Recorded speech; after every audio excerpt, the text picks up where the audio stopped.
on the mic from Leo Paradise. Random stream drop like a Dragon Ball fight. No lie, plan stream stacking up, but here's a twist in time. Freestyling on the deck like Luffy's punchlines. Up the channels faster than Zoro sword swings. Game and pop culture, it's the chaos he brings. Talking movie reboots, superhero hype. Hondo passing the mic, now Bishop's in sight. Cutting flip screen, frame by frame, I align. Laying bass lines heavy, keep the rhythm divine. Dropping 5 videos, can't keep up with the pace. Pass the mic back, Leo's leading the chase. Off the rails, no script, just a freestyle ride. Nerdcore king, let the randomness collide. Playing a knob, Leon's got the flow to entice. It's words of paradise, the chaos comes to life.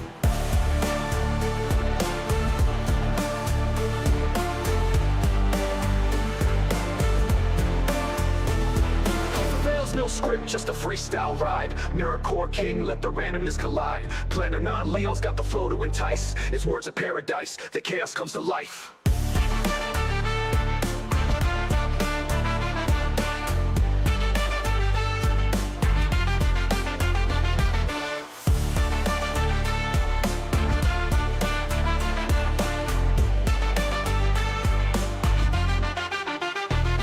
Off the rails, no script, just a freestyle ride. Nerdcore king, let the randomness collide. Planning on, Leo's got the flow to entice. It's words of paradise, the chaos comes to life.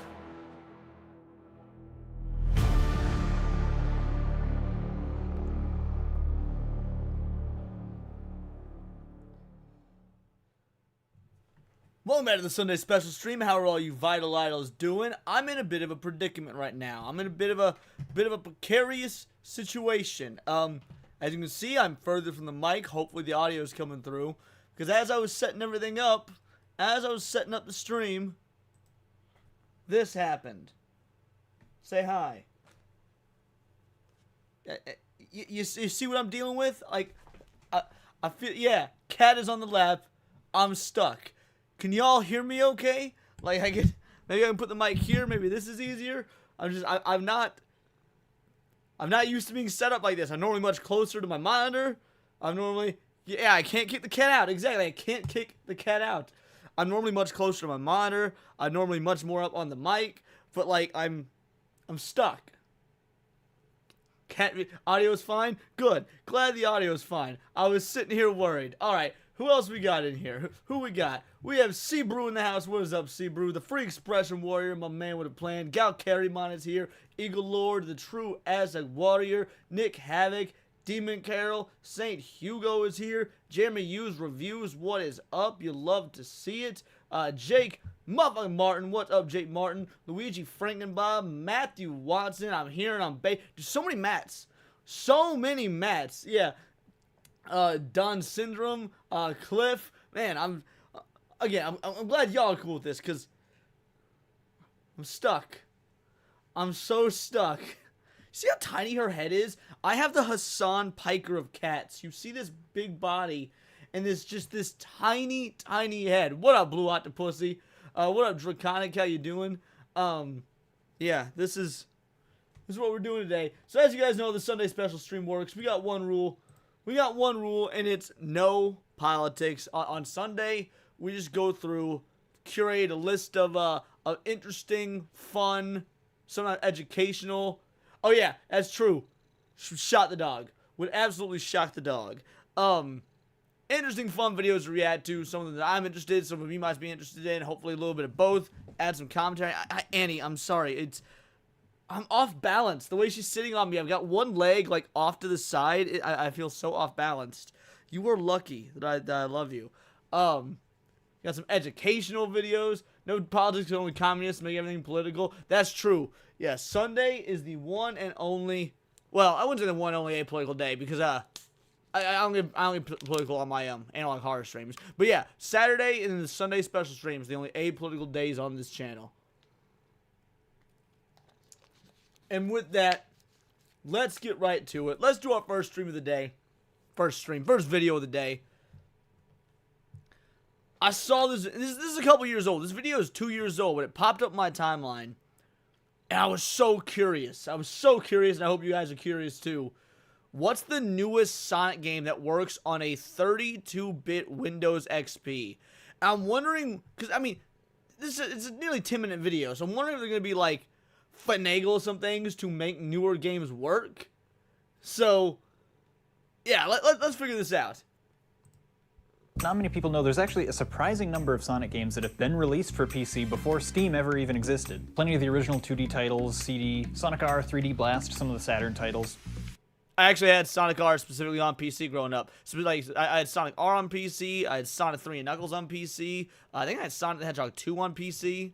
And even Sonic Adventure DX was in fact in a disc form for the PC. It is one of the worst ports you of might all be wondering why not just use the Steam version that's readily available, and Steam on 32-bit Windows is a little bit complicated. To make a long story short, and to avoid explaining the differences between 32 and 64-bit operating systems, my PC too old. Steam no support it. Even if you get it to run, you just get into a sign-in loop. So any Sonic games that we can run on this 32-bit operating system has to be physical, obscure disc releases for PC. So Sonic Adventure Director's Cut, which is ported by Sold Out, which is really confusing when you're shopping on eBay and every listing says sold out, and so you avoid all the listings before realizing you're the fool. Holy Sonic Adventure's Director's Cut that comes with Windows Media Player 9. Ciao.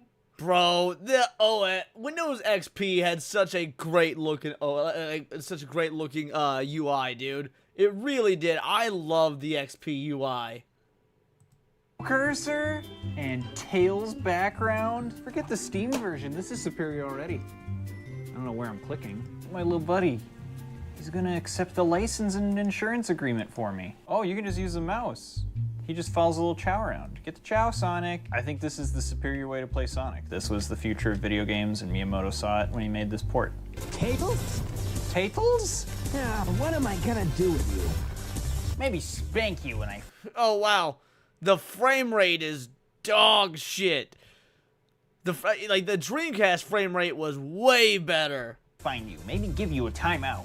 Ooh, frame rate's not the greatest. See? I'm sure that'll bode well when we get to the further games. It's not the hardest thing, but it is maybe like the second. Man, that frame rate. They put all their budget into the grass texture. It's taking up all my computer's resources. At least no one can make fun of me for being bad at Sonic because I'm using a mouse. Over 7 frames. Yeah. You're gonna drown! That's great for a Sonic, just follow 386. Chow. Kill monkey, follow Chow. I don't know. So like, my PC gaming experience was a little strange. I actually so I did a lot of PC gaming when I was really young, like too young to be able to really be doing PC gaming, because my granny was a gamer and she was into it and she had a PC, so we were always playing things like Duke Nukem, Jazz Jackrabbit, like very early to mid 90s era Sonic games. And then she got really into consoles, and her PC gaming switched to MMOs. She would do things like World of Warcraft and things to that effect. So so I went for a really long stretch being like exclusively consoles until getting back into PC relatively, like in the grand scheme of things recently. Recently as in like within the last 7 years or so. Now, you have 2 instructions. This is just a fun, safe area where Sonic can gain an extra life. I'll sure use that when I continue playing through the game after this level. Oh, that water looks good. Don't squish me. Thank you. Good thing I have my microphone hooked up to the computer version of Sonic. I wonder if Tails is in this version. Hey, Sonic! Long time no see, huh? Bet you didn't expect to see me. We should be back. Are we back? We should be back now. All right, perfect. We're back. That was awful, dude. Steam, like I was sitting there shit talking PC. Oh, okay. Well, goodbye, Annie. Thanks, appreciate you. Well, Cat decided to move of her own volition, so that's nice. All right. Where were we at? What were we doing? Yeah, I was sitting there talking about my PC experience, and then OBS just up and crashed. That was awful. I hated every moment of that. So thanks to you guys for sticking around. Didn't know Cindy was streaming. Am I streaming over Cindy? I didn't know she was streaming either. She was literally just messaging me like an hour ago. Hold on. She messaged me 20 minutes ago.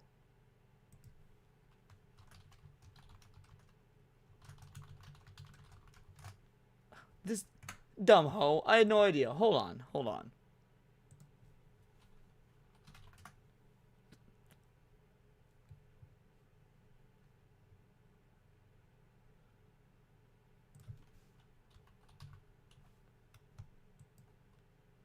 Cinevere. With the scuff. Yeah, Cine's not streaming. What are you talking about? Yeah, you're out of your mind. Cine's not streaming.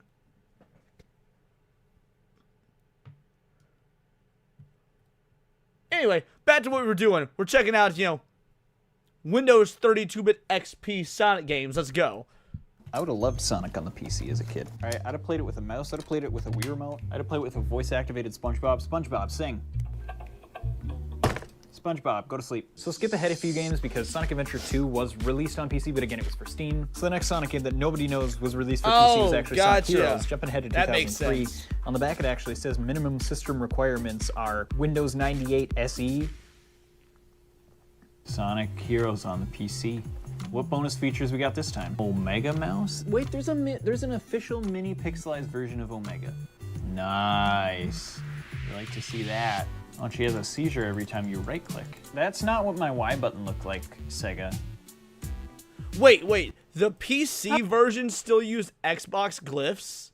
Or no. That would be a GameCube glyph. The PC version of this game used GameCube glyphs. That's awesome. Not what my Y button looked like, Sega. My favorite Sega. Oh, do I have to play in friggin' full screen? Oh, no way. I was about to say something really mean to the computer like you. Wow, is it just me or does the frame rate actually look notably better on this game? This is a newer game. Jack comparatively. Right-click attack. All right, scroll wheel switches your character. In 15 frames, this is a wonderful visual experience that many people are applauding and liking on the internet right now. Hitting escape. I'm gonna be real. Again, the frames, the FPS looks notably better. Is an attack button, apparently. You say better optimization, maybe, Jake? Well, the funny thing about this game, the PC version of Sonic Heroes is known as the worst version because it was actually the version that was released was a less optimized earlier build than what came to consoles. But even though it's a worse release, a lot of people will run this version for speedruns because it is a worse release. It has more glitches and stuff. I kind of wanted to quit. Oh, graphics. All right, so it works. It doesn't work with my recorder for some reason, but maybe they'll patch that or something, so, you know, don't quote me. Try to keep up, slow little bum boy. Sonic Riders did have a PC release. No Shadow the Hedgehog. I didn't know this game even had a PC release. Okay, so wait, this game came out in like... Must have been 2006, I think? I apologize. I know I'm going to lose a lot of viewers for that. Most people only came here for Shadow the Hedgehog on PC. Life's hard right now, but you'll have your time. If you like Shadow the Hedgehog, I retract my kiss. I don't really like this game either, to be honest. Ported by Reload. No, this game was so it is an awesome. import. Fuck off. For some reason, other countries decided they would have Sonic on PC, and we just wouldn't. Us Americans were not sophisticated enough to use mouse and keyboard or know how to do that. We just pushed the big circle A button, and that's about all we can know. These guys also have some hits such as Yeah, Law dude, and Glitch Order. IQ for real. That goes pretty hard at the sleepover. No extras. I do get a desktop icon, but that's not nearly as cool. What is this, a baseball team logo? I'm gonna hit you. Me when my brother takes my Legos. Oh. What Okay, is you got this. Okay. Yep, all right. Yeah, I am a bit bored. Hey guys, welcome to my live stream. Wow, they fell asleep too. Holy shit. This runs like ass. This is kind of amazing. Oh, all right. I can't wait to see what gameplay is like. If this is how this game ran on Windows XP, how did they even sell this, dude? God, how I wish I could do this for Dot Hack. Oh, what, like run the old Dot Hack games on like an old PC? Finally. It's been about 25 minutes. For any of you guys that never played this game, this is a I was gonna say it's like a blitzkrieg speed game. I get it, all Sonic games are fast games, but this is a stupidly fast game. It's like F-Zero but Sonic, and oh, this is unplayable. This is unplayable.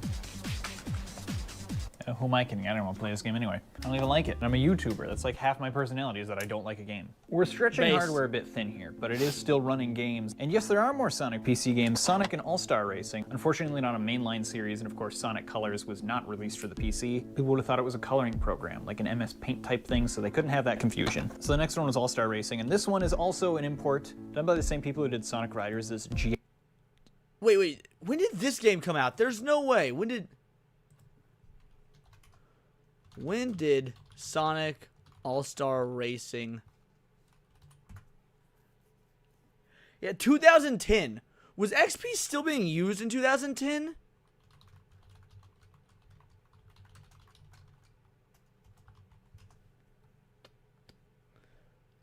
Oh, okay. Gotcha. Yeah, because Windows 7 was, yeah, it was 09. Okay. I didn't know that XP was still being used in 2010, honestly. Alright, let's go. ESP. Minimum system requirements are Windows XP, so there is some hope, despite it being a 2010 video game. This one also has a catalog number. I don't know how they keep confusing video games for magazines, but like, haha. Write that one down. Hey, we got a website. Hit me with it. Cringe, you're dumb. All right, give me a Sonic-themed keyboard with this copy, please. Bonus features include your computer turns into Sonic. Bonus features include nothing. All right, well, the configuration window not opening is a bad sign. Come on, little guy. My little Sonic and Sega All-Star Racing. Even Cream has paused in solidarity. Invalid call. I kind of feel like I need an old PC, dude. Just to fuck around with shit like this, I kind of feel like I need an old PC. And that one just, it didn't like it. I know everybody loved Windows XP. I loved Windows XP as well. I also really liked Vista. I did. I like Windows XP and I like Vista. I'll try to restart. Dude, we did live as kings, for real. Doesn't like this one. So although Sonic games were frequently released on PC after All-Star Racing, it was, again, through Steam. And we only got one, as far as I could find it, and I dug pretty deep, measly one other physical disc version that you can actually run in a PC of a Sonic game, and that is All-Star Transformed, of course, and requires internet connection to install. Minimum PC requirements, 1 GB of RAM. Yeesh. All-Star Transformed. And before everyone says, of course, this game wouldn't run, it's too new. It's from 2012. You realize that was 11 years ago. You just... I mean, I would still think 2012 is too new for Windows Vista, right? Oh, that's harsh. Most you can have. Programs can shit out regardless of... okay, yes, I do have an old PC. It's like 7 years old. Or somewhere between 7 and 10 years old. But I have a new one right there that I just have to install Windows on. So I'll probably do that sometime soon. No, you just don't know. You in particular, you don't know. It can run this background, that's pretty good. You can visit the website. This one has to be still up, right? It was only 11 years ago. Come on. You gotta be swallowing what I'm smelling. Oh, you're one of those games. I have access to my Steam. That is good. I cannot wait to play my game on Steam. Through Steam. But wait, I thought he said at the beginning of the video that Steam on XP wasn't supported anymore. How is this? I mean, I guess if it at least lets you log in and just loads everything from the disk, that's how it'll work, right? Like, even if Steam isn't supported, all he has to do, as long as Steam supports the key entry, he can still play what's off the disk, I would think. You're so dumb. You're just so stupid. What if I didn't have internet and I want to play the Sonic All-Star Transformed? You're so dumb. You're so stupid. Oh, but we need Steam, mate. Peggy 7. I feel like a 5-year-old when I'm 5, trying to install stuff. You're smelly and stinky. Ew, is Sonic Riders the newest application, the newest Sonic game that can run on my computer? Ew, I don't want that. Yucky. I'm gonna hit you, Sonic Pete. So that's all the physical releases of Sonic games for the PC. Really not that great. Sega, step up your game. This is not a threat, this is fake. There's quite a few more PC games in the Sonic series than I thought, but still not the greatest support. I would have liked a good Sonic Unleashed. Sonic Unleashed would have run on there, which would have been crazy, because that game looks better than every game up until Frontiers. Why the quality Now, take could shit? you, if you were per se somebody named like Joey Genius Jehoshaphat the 17th, maybe run Any other Sonic games on the PC that are newer than Sonic Riders? Quite possibly. My name is confusing enough as it is. I'm not adopting that challenge upon myself. The only conclusion I can take away from this, I guess I wish I grew up in the UK. You guys had Sonic games? Said nobody ever. I mean, don't get me wrong, I love Schoolhouse, but the PTSD that comes along with it's maybe not desirable. I mean, I guess I could go and play regular Sonic. My fiance's built my PC. She also touched me in the bed. And wait, did your fiance really build your PC, Jake? Is that true? Did your fiance? If so, that's kind of awesome. I'm not even gonna front. That's kind of awesome. Games on a modern computer. But if my computer doesn't also run Space Cadet Pinball by default, I mean, what's the point? I guess I could go find some more just random obscure educational games to talk about in a video. Okay, he says that, but those random obscure educational games, do you know how many of those are on GOG? Several. Okay, this is gonna sound really dumb. I bought on GOG, like, you remember, were you guys privileged like me and went to an elementary school that had like educational computer games you would play like once a week or something like that? Because I did. So you would have these like fun fact, Rayman has an educational game. I did not know that. That is a fun fact. But yeah, GOG, they had these old, I wish I remember the name of them. They were like McGraw-Hill, but basically it was the programs that schools would buy to do like interactive computer lab learning for educational stuff. Yeah, like Math Blaster, stuff like that. GOG has those. I bought like the 5th grade history museum adventure educational game or whatnot just to see if it would run. And it did. It ran brilliantly. I mean, you could tell it was from like 1998, but it was so awesome.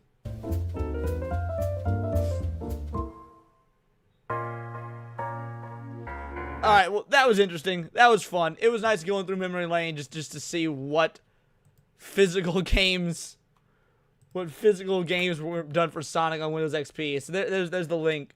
Yeah, Math Blasters. Math Blasters was one. What's the one I have? Let me see if I can open GOG and see which one I have. Educational game I something enjoyed when I was younger was called Clue Finders. Never heard of Clue Finders. Wow, your fiance really built your PC. That's awesome. I'm not judging at all, Jake. That's legit awesome. All right, let me open GOG. And don't judge my library. I have almost everything on Steam. Don't judge my library. Oh, I need to sign in. What's my password? That's not my password. Okay, that's my password.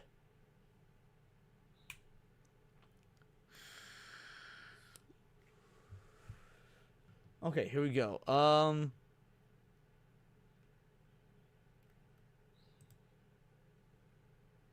What? No, I own more games than this. What the fuck? I should have Duke Nukem on here. I should have the...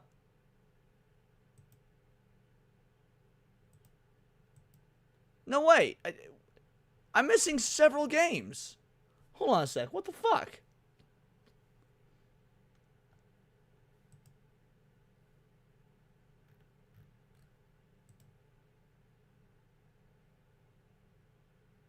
Okay, well, it says I need to update GOG. Maybe that's why. It's telling me I need to update.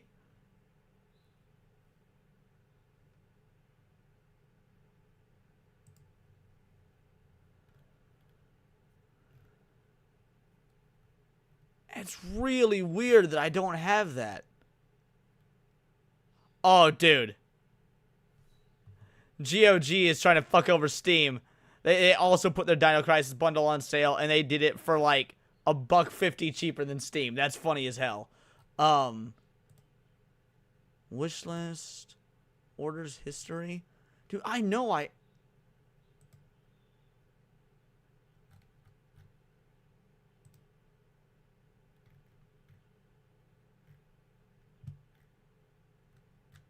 this is seriously bothering me. Maybe I just search for the game.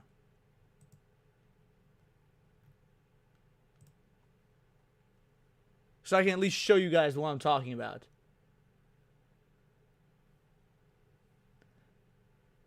Duke Nukem Games. Yeah, but I'm pretty sure, I'm almost positive I bought it back when, because even if it's removed from oh, maybe that's what it is, because even if it's removed from GOG, it gives you the .exe file so that you can still launch it. Right? Because that's how GOG works. Even if the game is removed from GOG, you can still launch it on your PC because it gives you the .exe file.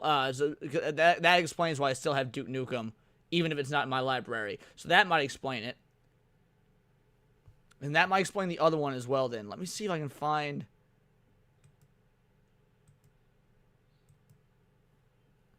Yeah, that's how it works from what I remember. Okay. Okay, well, let me see if I can find my file that has the non-Steam games. Give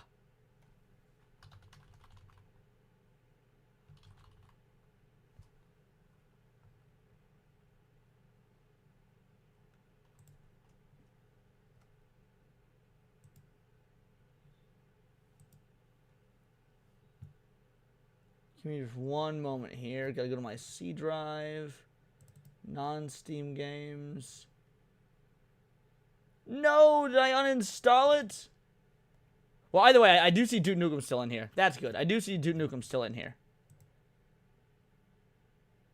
Parallel Launcher, Super Mario 64, Ocarina of Time, Super Mario 64, Super Mario 64, Parallel Launcher. What's this? Oh, that was the Ultimate Sonic Smackdown, itch.io ROM. Damn, I guess I must have deleted it. The other game was one of those old, like, 5th grade level educational games that you would play in school. That's what I was trying to show off, but I guess I deleted it. I'd only downloaded it for the lulz. Okay, well, let me close out GOG. That was fun. Alright, what were we doing? That's right.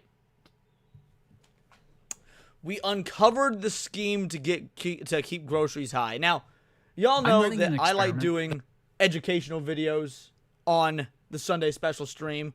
I like doing educational videos. I like doing videos that'll make us think. They will expose shit without being overtly political. So yeah, we uncovered the scheme keeping grocery prices high. Let's check it out. That might seem pointless. Testing whether Walmart really has the lowest prices. It's economics 101, right? Economies of scale, bulk purchasing. I don't care. I'm going to Walmart. I hate Walmart. Like, I'm that dude. I'm that bougie. I will pay extra to not go to Walmart. I fucking hate Walmart. The Walmart phenomenon, scale of production, speed of delivery, and all of these things that drive down price. So I went around to different grocery stores in western Wisconsin. And on the surface, I found what you'd expect. But I got a tip that something else might be going on. Exactly, Jake. I feel so dirty there. An independent grocer. Back in the 90s, I could go toe-to-toe with Walmart's everyday low price. Today, it's not even close. That's when this went from a curiosity to an investigation. And I found a lawsuit that the federal government filed against one of the largest food companies in the world. It was supposed to stay. Damn, that shit more redacted than the Epstein files. Food companies in the world. It was supposed to stay. How the fuck do we get more redactions in a lawsuit about Walmart than the fucking Epstein files? That's crazy. A secret. As a result of redacted, Pepsi created a plan, redacted. The plan advised that Pepsi redacted. The plan included redacted, redacted, redacted. Inside, evidence that goes against every single economics textbook. Markets are supposed to drive prices down through competition. Obi-Wan Cannoli coming in with a 5-banger says, unless you've seen it, Skybrow's made another video today, themed with Pippa being tagged to react to those vids. She says AI songs were gay. Let me make sure I understand this. So Pipkin Pippa said that AI songs were gay, so Skybrows did a video to, like, trounce on her, to dog walk on her. I haven't seen it, by the way. Maybe we get to it tonight. We'll react to it. I wouldn't be opposed to reacting to it at all, because I didn't know that. I also don't know much about Pipkin Pippa, so I don't know how much of the song I'll actually understand. I've only seen, like, a little bit of Pippa here and there. But yeah, shout out. I would love to. Sounds good. Thank you so much. This is for you, homie. Now excuse me while I harass someone for having pronouns in their bio. Grocery store near me doesn't need an excuse to raise their prices. They do it all the time because the soda there is almost... Dude, it's like $7.50 a 12-pack is pretty much what I pay. It's awful. I hate it. I remember when 12-packs were like $4. But what if the biggest player found a way to neutralize the competition? without actually lowering their own prices. The case got buried in the swamps of Washington, but the system is still running, and you're paying for it. So how does it work?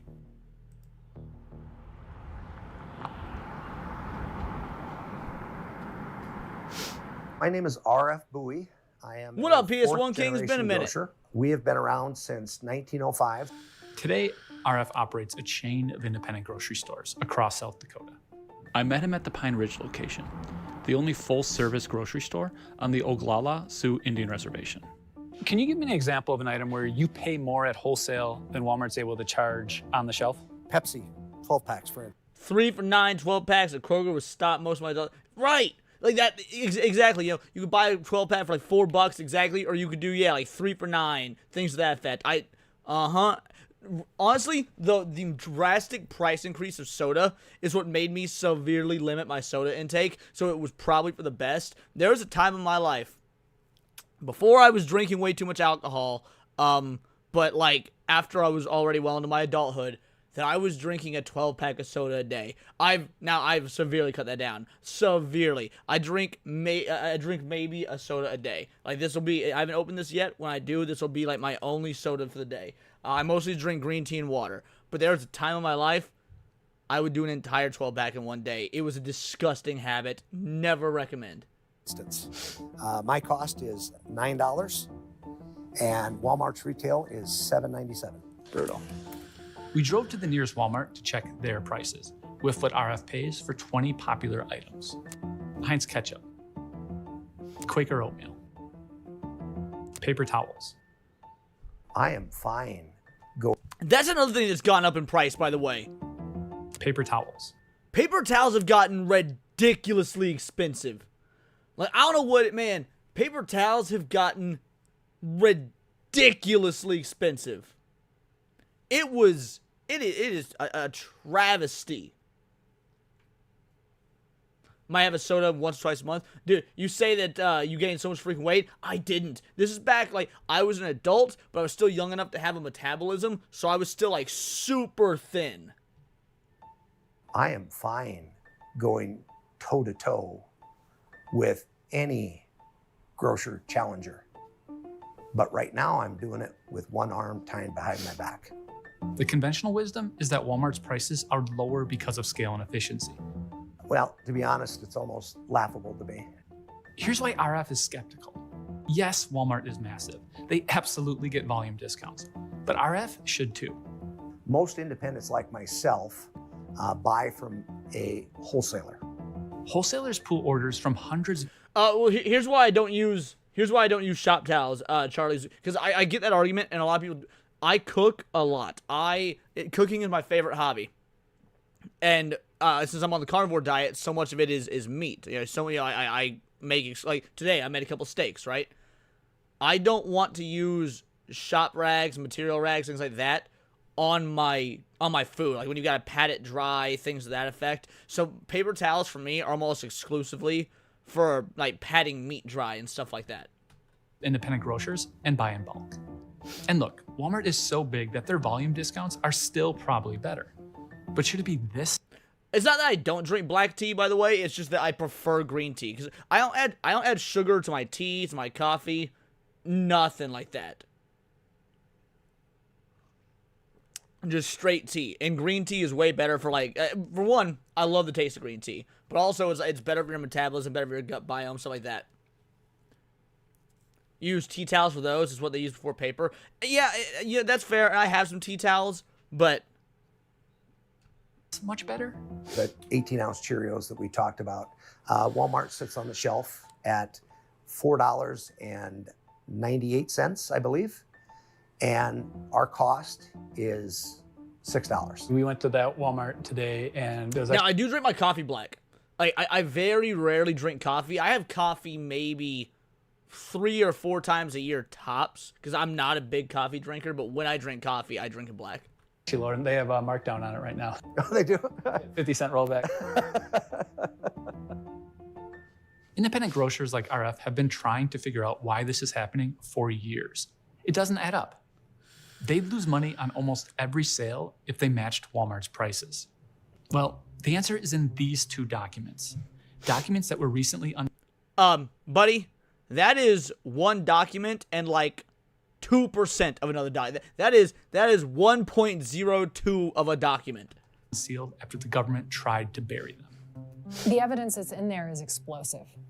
I mean, it was beyond what I was expecting. It is a kind of conspiracy. Yeah, I love loose leaf tea. I don't drink it. I don't use loose leaf enough just because I'm fucking lazy. But yeah, I do love loose leaf tea. Stacy Mitchell, co-director of the Institute for Local Self-Reliance.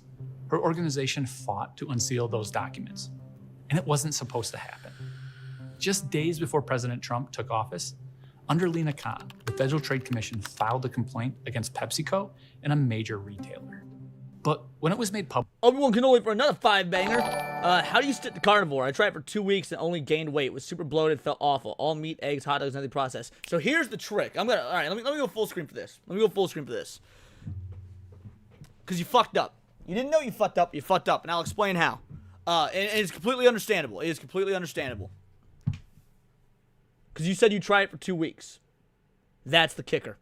The first 2 weeks of carnivore are awful. The first 2 weeks of carnivore are like going to be the worst couple of weeks of your life. I mean, unless you're like coming off of heroin or something. You probably prefer like 2 weeks of carnivore to like heroin withdrawals. But like in general, if you're a normal, like semi-healthy, at least individual, and you start doing carnivore because you want to lose weight and shit, the first 2 weeks are going to fucking suck. You will feel awful. You will feel like you're not getting the nutrients you need, like all sorts of stuff. After about 2 weeks, your body that's when it begins to adjust and the weight starts falling off. Like I lost on average 10 pounds a month. If you go 3 years ago, look at some of my earliest videos, I'm a fat fuck. I will show you a side-by-side comparison. Sorry guys, Cannoli super chatted and he did it in a way to open Pandora's box for carnivore, so we going all in now. We going all in. So because this is it's incredible. I love carnivore. All right, so let me go to videos. Let me go to change it to oldest. Hold on a sec.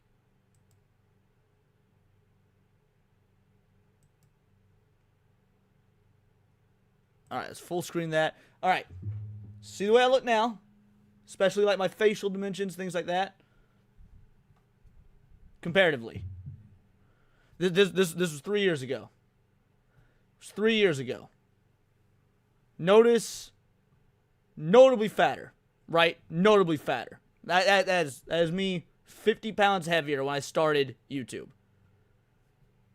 5 months of carnivore had me like this. 5 months. And actually, I stopped doing carnivore for a while. I'm up about 20 more pounds, give or take, from my lowest when I was on YouTube. So, no, I'm not Penguin C0. If anything, I'm more Asmon Silver. But anyway, so the first 2 weeks are fucking awful, right? That's why it's so hard for people to stick to it. It's so hard for people to stick to carnivore because the first 2 weeks are so rough. Also because a lot of people, they get burnt out on it because they like, if you don't know a lot of recipes or you don't know how to keep making things fresh, you don't know how to keep like spicing things up, people get burnt out fast. And then another thing people don't do when they're starting carnivore is they don't take vitamins. You need to still take vitamins because, like, as great as meat is, as amazing as meat is, there are nutrients that you're not going to get if you're exclusively eating meat and eggs. And you also do a little bit of dairy. So the trick is to get yourself vitamins, like one a day or whatever. Yeah, like one a day. Just make sure it has no sugar. Because the trick for carnivore, 0 sugar, 0 carbs. That's it. And honestly, the carbs are worse than the sugar. Like the carbs are even worse. Not that either are good, but carbs are worse than sugar. So if you get yourself one a day vitamins, and then you eat exclusively meat, that's how you do it. But no matter what you do, the first 2 weeks are going to feel like shit. So hopefully that answers your question. cannoli. Yo, what up, DualShock? What up, Doolies? How you doing? You love to see it. You could say 25 pounds for my 125 pound rear. Yeah, one a day. What up, Garrett? How you doing? What got you into it? Joe Rogan got me into Carnivore. Jordan Peterson got me into it, and then I wouldn't say he got me into it because I didn't start it because of Jordan Peterson, but I learned about the Jordan Peterson, and then back when Melanie Mack wasn't a complete atrocious hag, like 3 or so years ago, when her content was still good, Melanie Mack more than anything got me into it, and that's when her and I used to be chill. We would DM, we give each other carnivore recipes, shit like that. Yeah. So again, 5 months, I lost on average 10 pounds a month. I lost 50 pounds in 5 months. I went from about 186 to like 134. Bro, I did an all-nighter studying a physics exam. It's like I'm on cocaine. Been there. On cocaine, not studying. I never studied. Almost all big vitamins start adding titanium dioxide to their vitamins. I'm unsure about that. What happened to Melanie? That is a deep lore dive. You can find videos about it on my channel. That'll explain it. Public, here's what we got. Pepsi believed that redacted. Pepsi characterized redacted. As a result of redacted, Pepsi created a plan, redacted. The plan advised that Pepsi redacted. The plan included redacted, redacted, redacted. For example, redacted, redacted. Nothing, just black boxes. This is so fucking insane to me. The idea that whatever this lawsuit is about grocery prices, because I made the joke earlier that they're more redacted than the Epstein files, but they really are. What the fuck is our government up to with a lawsuit over groceries that we're not supposed to see? This is insane.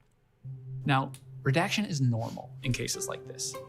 At first, there's a process to decide what goes public. The FTC argues for transparency, a company argues for secrecy. A judge decides. What typically happens in antitrust cases is that almost everything is unsealed. But one day before Pepsi had to defend those redactions.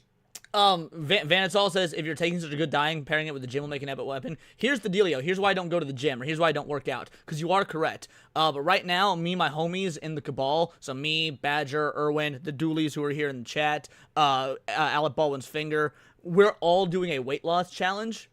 And I want to win the weight loss challenge, so I want to lose the most weight. If I'm going to the gym and putting on muscle, then that will offset the weight loss. So I need to wait until our weight loss challenge is finished. I need to make sure I win. Then after the weight loss challenge, I will start doing all the necessary workouts and stuff like that to actually start putting on muscle. But yes, I agree with you 100% in theory. It's just why I'm not doing it.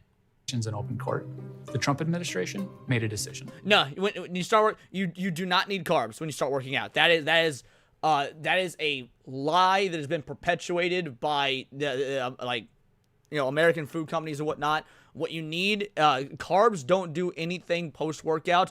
You need protein for what's called protein synthesis.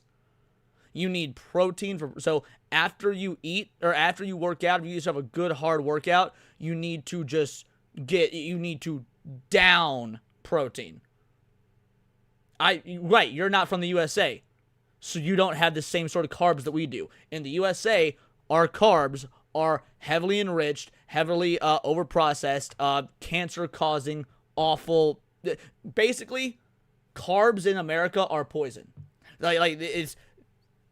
You learn all about it. Carbs in the USA are literal poison. So if you're not from the USA, great. Maybe carbs work for you. For anyone in America, do not recommend. In America, if you're working out and you're trying to beef up and whatnot, eat exclusively protein after your workout so you get protein synthesis. The Federal Trade Commission moving to drop a case against PepsiCo. It was convenient timing. It's just going to apparently remain blacked out forever. Enter Catherine Van Dyke, a former legal advisor to the FTC. This complaint didn't come out of thin air. It was the result of a years-long investigation. There is a First Amendment right to access court documents. Alongside Stacy's organization, Catherine petitioned a court to unseal the document. Pepsi had to prove to the court that they should remain unavailable to the public. They didn't.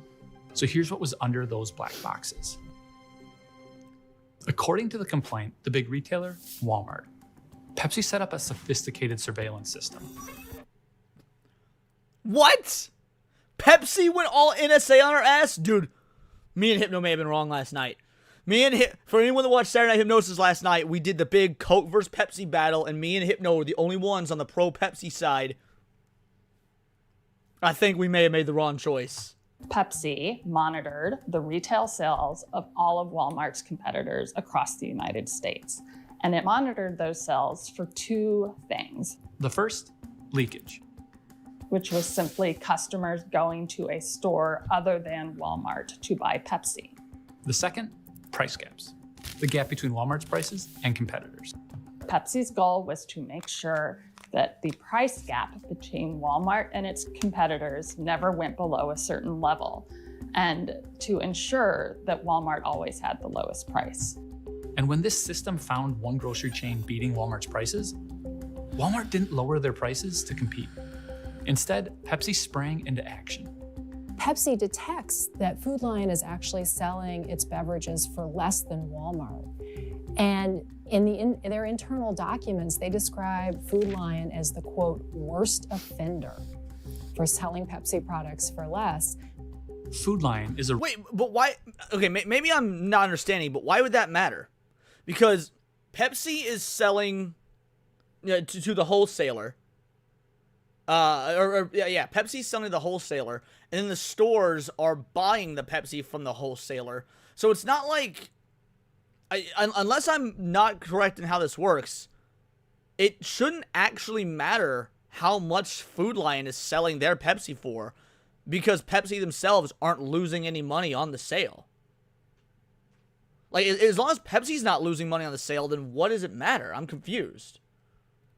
Yo, hold my dual shot. Remember, for 5 months, everyone remembers to like the stream as Leon pushes back against Big Carb. You goddamn right. You goddamn right. That must be Andy. Shout out, Andy. And if it is you, Katie, I'm really impressed. Regional supermarket chain with nearly 1,000 stores across the Southeast. According to the complaint, Pepsi developed a multi-year plan to force Food Lion to raise its prices. Okay, it's definitely Andy, because the food is poison. You can eat bread and pasta in Europe and Africa, no problem. In America, nothing. Exactly. And that's another thing. Like, and I talked about this, but for, again, Canola, if you're still listening, because you asked me about the carnivore diet. So I went, for the first, 2 months of doing carnivore, I went 0 cheat days whatsoever. And then I moved to 1 single cheat meal a week. And even though I'm doing carnivore, that one cheat meal, if I have carbs, knocks my ass out. Now, I know it'll happen. I'm prepared for it, but it makes me feel miserable. So, I usually do a cheat meal, because I only eat once a day anyway. So, I do my cheat meal usually on Mondays. I think I'm going to switch it to Tuesday this week, because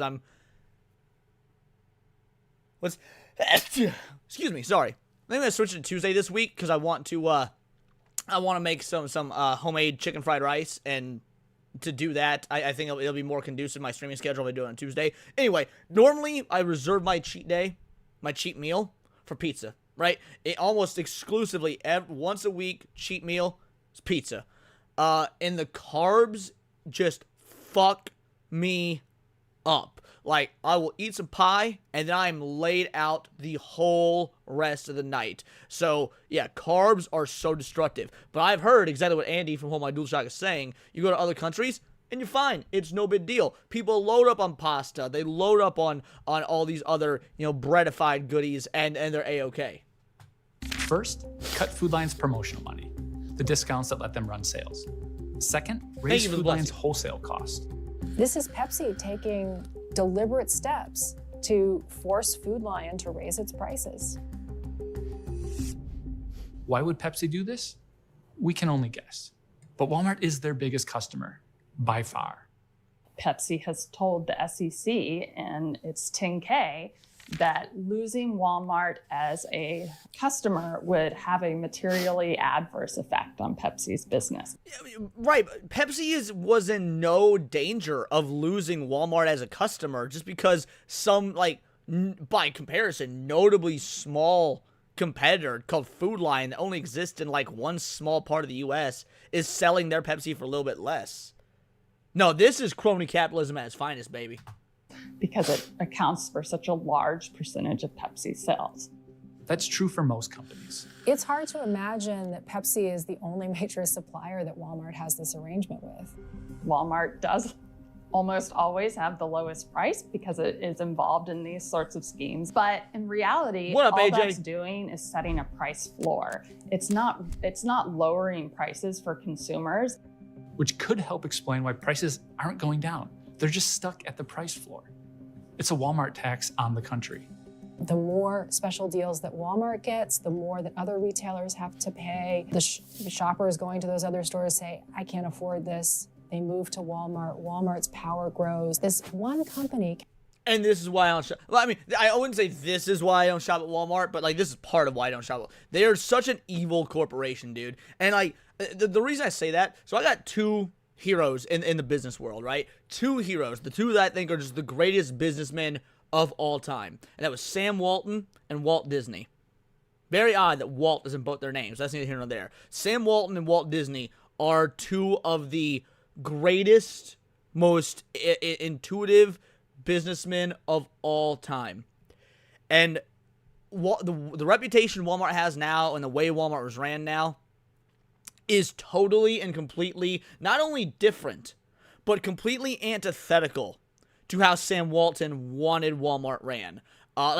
Dude is rolling over in his grave about how Walmart is ran now. It is disgusting. Walmart actually did used to be really great back when Sam was alive, back when he was able to, to actually dictate how the business was ran. But yeah, because of just how they have completely done a 180 on Sam Walton's business practices is the main reason I don't shop at Walmart. That and they have lower quality goods as part of cost-cutting measures. No, I do not shop at Sam's Club. I do not. Captures 1 out of every $4 that Americans spend on groceries. And there are over 60 metro areas. Sam Walton tried to buy and sell American-made products. They're part of the reason that NAFTA absolutely decimated the textile industry in North Carolina. And not only that, I mean, you are correct in that. That's a factual statement. Another thing that Sam Walton did, and this is in my opinion, like we talk a lot about anti-consumer practices from businesses on this channel. I'm talking about a lot more on Real Life Fate Wizards channel. But here's a pro-consumer practice that Sam Walton did that was brilliant. I mean, this is amazing. So if you go into Walmart nowadays, you can have multiple Walmarts in your city. I know. We've got like 13 or 15 Walmarts in my city alone. So if you go, even Walmarts in the same city are all laid out completely differently. There's no uniformity. There's no uniformity for how Walmarts are laid out anymore. Back in the day, there was. All Walmarts were built to the exact same specifications in terms of where clothing was, where groceries were, where electronics were, where cosmetics were, all things like that. And it's because Sam Walton's philosophy was, if we're going to have this company all over the country, let's say you're from bumfuck nowhere in the Midwest, and you're out in, California or Boston, somewhere away from home, and you need something. You go into a Walmart, you know exactly what you need. He wanted Walmart to be a sense of familiarity, even if you were in an unfamiliar place. And so because of that, all Walmarts were uniformly the same across the whole country. After Sam Walton died, they completely flipped the script and they started doing a bunch of renovations and changes because they realized the idea was if people go into a Walmart because it's ubiquitous, but they don't know where the product they want is, they might spot other things they want to buy on the way to trying to find the thing that they were looking for. This is where Walmart captures half or more of all grocery spending. Exactly, Game Republic, you nailed it. I can't believe that is happening. I just can't. I know it, but it's just hard to imagine that this is the country we're living in. Now, if you're wondering, how can this be legal? It's not. There's a law designed to stop these kind of schemes. It's called the Robinson-Patman Act. It makes it illegal for a retailer to go to a supplier and say, you're going to give us special favors, special prices, and you're going to charge our smaller competitors down the street higher prices. So why is this happening? Because in the 1980s, the federal government stopped enforcing it. Bingo, bango, bongo, Jake. I was going to say the same thing. Illegal means legal for a price. Exactly. And we all know that Walmart can pay any price. There was this idea that allowing bigger retailers to use their leverage over suppliers would result in lower prices for consumers. And today we're like surrounded by evidence that that was a complete mistake. And now we're living with the results. A grocery market where businesses that try to lower prices are being stopped by their biggest competitor. We reached out to Walmart. No response. We reached out to Pepsi. They did respond. Basically, this complaint had no merit, and the new FTC agrees with us. They voluntarily dismissed it.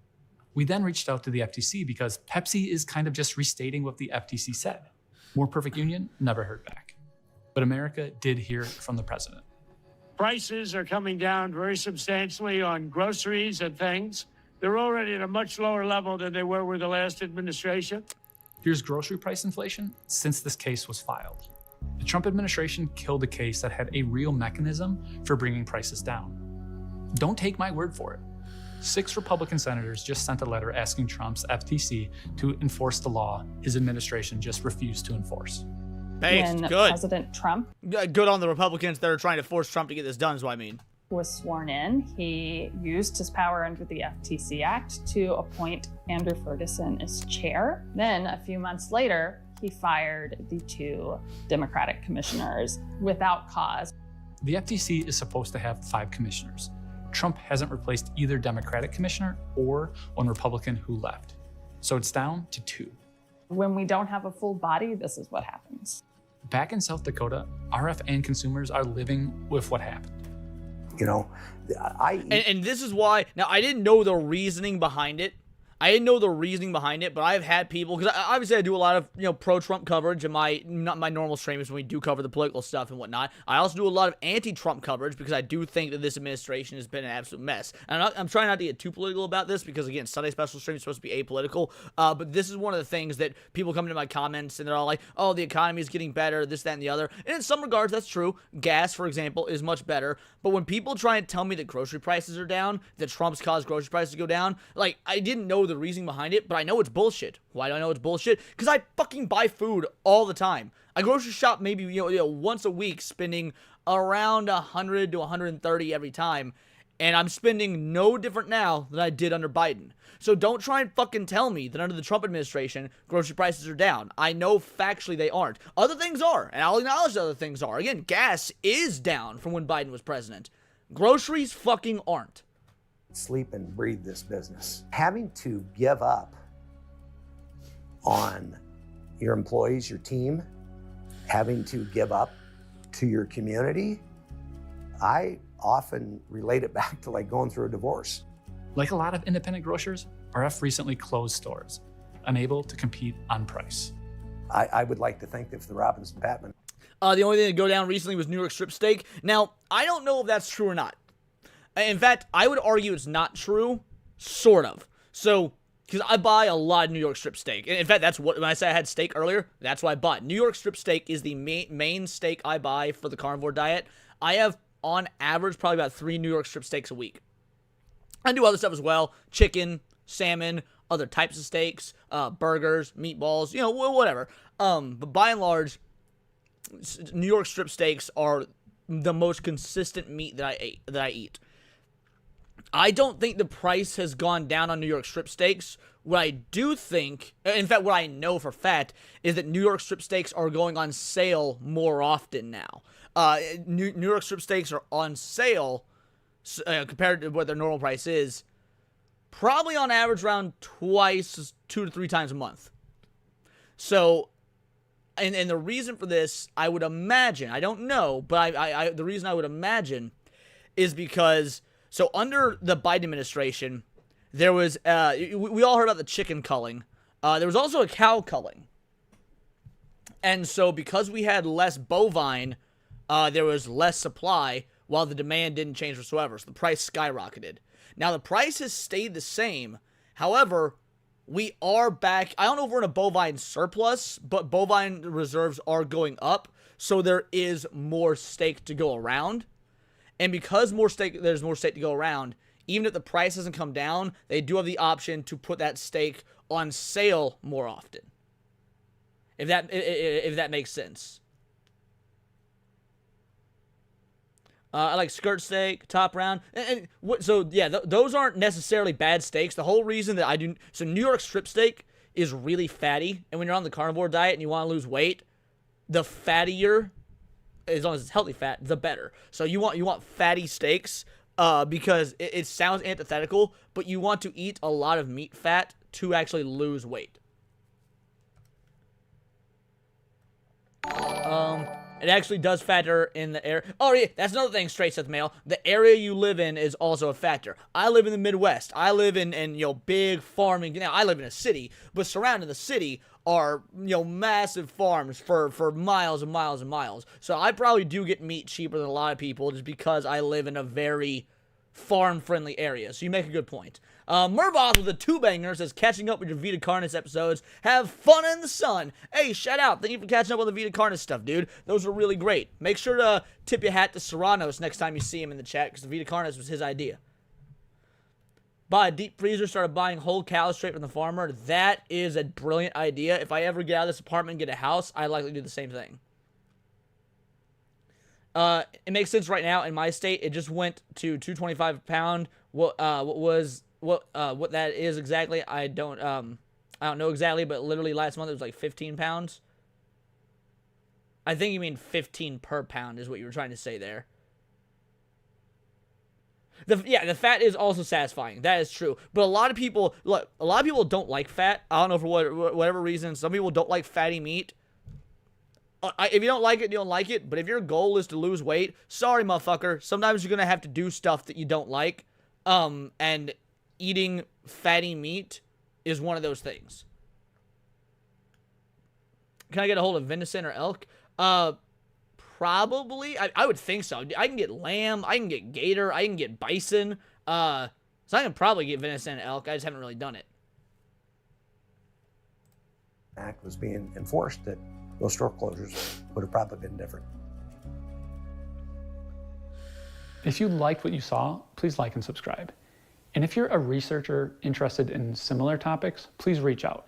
You can email us at investigate. Do I eat sugar? You must have been late to the stream, Tiger King. No, not at all. I might have something with sugar in it during a cheat meal, and because I get one cheat meal a week, maybe. But even and usually during my cheat meal, I still go zero sugar. I just use the cheat meal to have things like carbs. Like, let's say I go out to a restaurant for my one cheat meal a week, right? Let's say I go out to a restaurant, get myself, whether it be a burger or pizza, because again, pizza is what I usually do.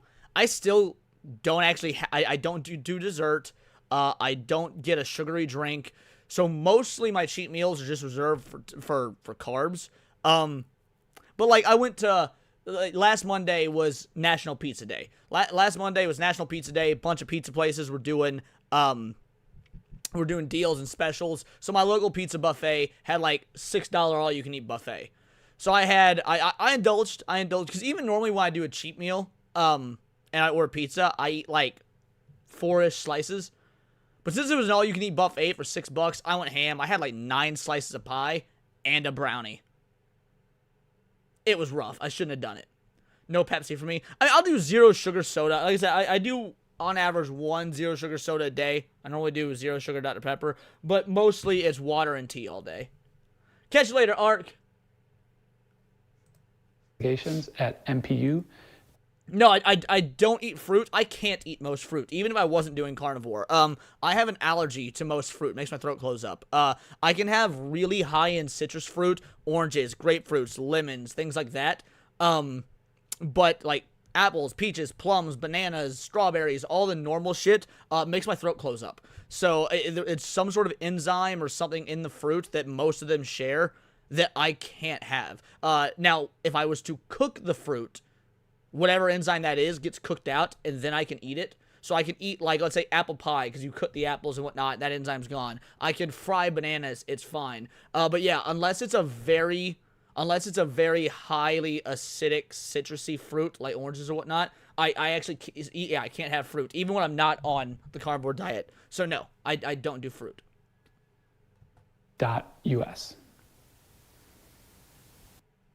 Well, that was a really good video. I quite enjoyed that. I'm gonna drop this in the chat for you guys. Yeah, fried bananas are delicious. Yeah, fried bananas are delicious. In fact, funny story.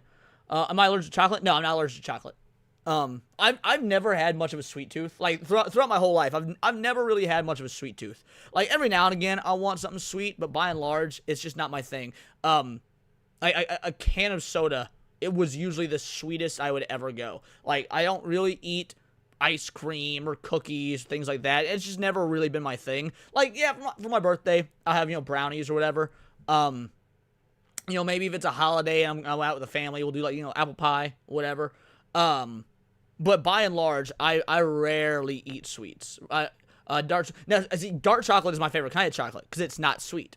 And it's got like a little bit of a sweetness to it. But yeah, when I did eat chocolate, dark chocolate was my favorite. Because it's not particularly sweet. But what I was saying about fruit. I actually almost died a few years ago from getting fruit. This has probably been like 5-6 years ago. So I had a roommate. Great gal, Gloria. Shout out Gloria. She, her and I were hanging out in my bedroom. I was like playing video games. I was playing Smash Bros or something while we were just listening to music and talking shit. And we ordered food from Sonic. And they had like this new strawberry drink thing. And so she orders that. And at some point during the evening, she's like, "All right, cool. I'm gonna crash out. I'm gonna go to bed." So she was gonna go across the apartment to go to bed. But at some point during the conversation, while we were hanging out, like not too long before going to bed, I asked her, "Yo, can I get a sip of your drink? Her new strawberry drink?" Because I assumed, like I know I have this fruit allergy. I know I can't have fruit, but I assumed that being from a fast food place, that it was gonna be totally artificial. I didn't think it would actually use real strawberries. So I had some of her drink. Not too long later, she goes to bed. I go to bed. And I wake up in the middle of the night with my throat completely closed up. So I'm trying to yell to her for help. But nothing's coming out because my throat's closed up and she's across the apartment in her room. And so I was just like, I guess this is how I die. And I fell back asleep. And I woke up the next morning and I was alive. And I was like, holy fuck. Okay. That's great. That's insane. That's awesome. Like, I was fully prepared to just, yeah, it was terrifying, Jake. I'm, like, telling the story in a semi-funny manner, because, it's been 6 years, 5 years, whatever, and I can. But, yeah, it was, like, 'cause I probably shouldn't have done it. It would have been my fault, to be fair. It would have been my fault for asking her for some of her drink, and she gave it to me. But it was a fast food place, so I assumed it was going to be completely artificial. I had no idea that they would actually use real strawberries in their drink. By the way, tomatoes are fruits. The reason I know tomatoes are fruits, throat and everything closes up when I eat those. But again, there's a reason I can have like pizza or ketchup or whatever, because the cooking process, because a lot of people, you cook your tomatoes and you make your tomato sauce, your base, whatever enzyme it is gets cooked out. Raw tomatoes, I can't, like, you give me a burger and it's got just like a raw tomato slice on it, can't have it. Can't have it.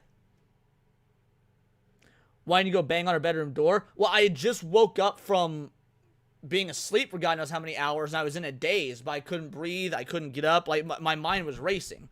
Like, it was, when you're in a situation of, oh, I'm dying, there are, like, just certain things don't cross your mind. Tomatoes of the nightshade family, too, can be toxic for some people, especially for animals. I did not know that. I can have pineapple. Pineapple's high enough in like whatever the acidic thing is that counteracts the allergies. Yeah, I can have pineapple. Well, I say that. I don't know that I've ever had raw pineapple. Because I always have cooked pineapple. I actually don't know if I can have pineapple. I always have, because I do pineapple like grilled or on my pizza. I don't know if I've ever had raw pineapple.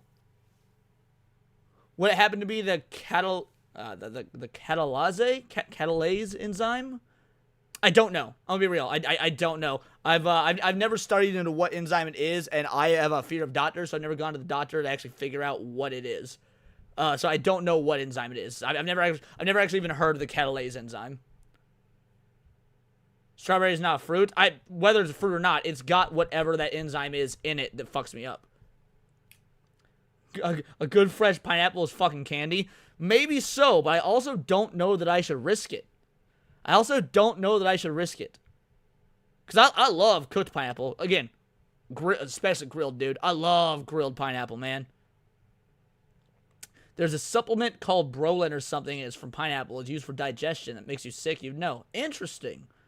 Yeah, it makes sense. You're able to eat pieces of the same concept of boiling water to kill any germs, bacteria, dirty water. Right, exactly. That's the exact correct mentality. That darn otaku. Pineapple on pizza is basically raw. Not really, because it goes into when you put the raw pineapple on the pie, then the pie goes in the oven and it gets cooked. Raw pineapple stings in the mouth. You need to take a little lick just to test if you're allergic. So I'm sure that is fine. I'm sure just like a little lick or a little bite or something would be fine. Like it would cause. So in fact, I know it's fine because so every now and again, like if I'm tasting food or I'm doing something for a recipe or whatnot, sometimes it does require a little bit of fruit. And I'll get irritation, like I'll get an itchy, scratchy throat. It won't fully close up. I'll feel the irritation. So, like, it's more of an annoyance than it is, like, actually life-threatening. Pineapple on pizza is delicious. Beware of upside-down pineapples, unless that's your thing. And you're supposed to eat it to taste better, apparently. Upside-down pineapples? I don't know what that is. But yeah, I agree. Pineapple on pizza is delicious.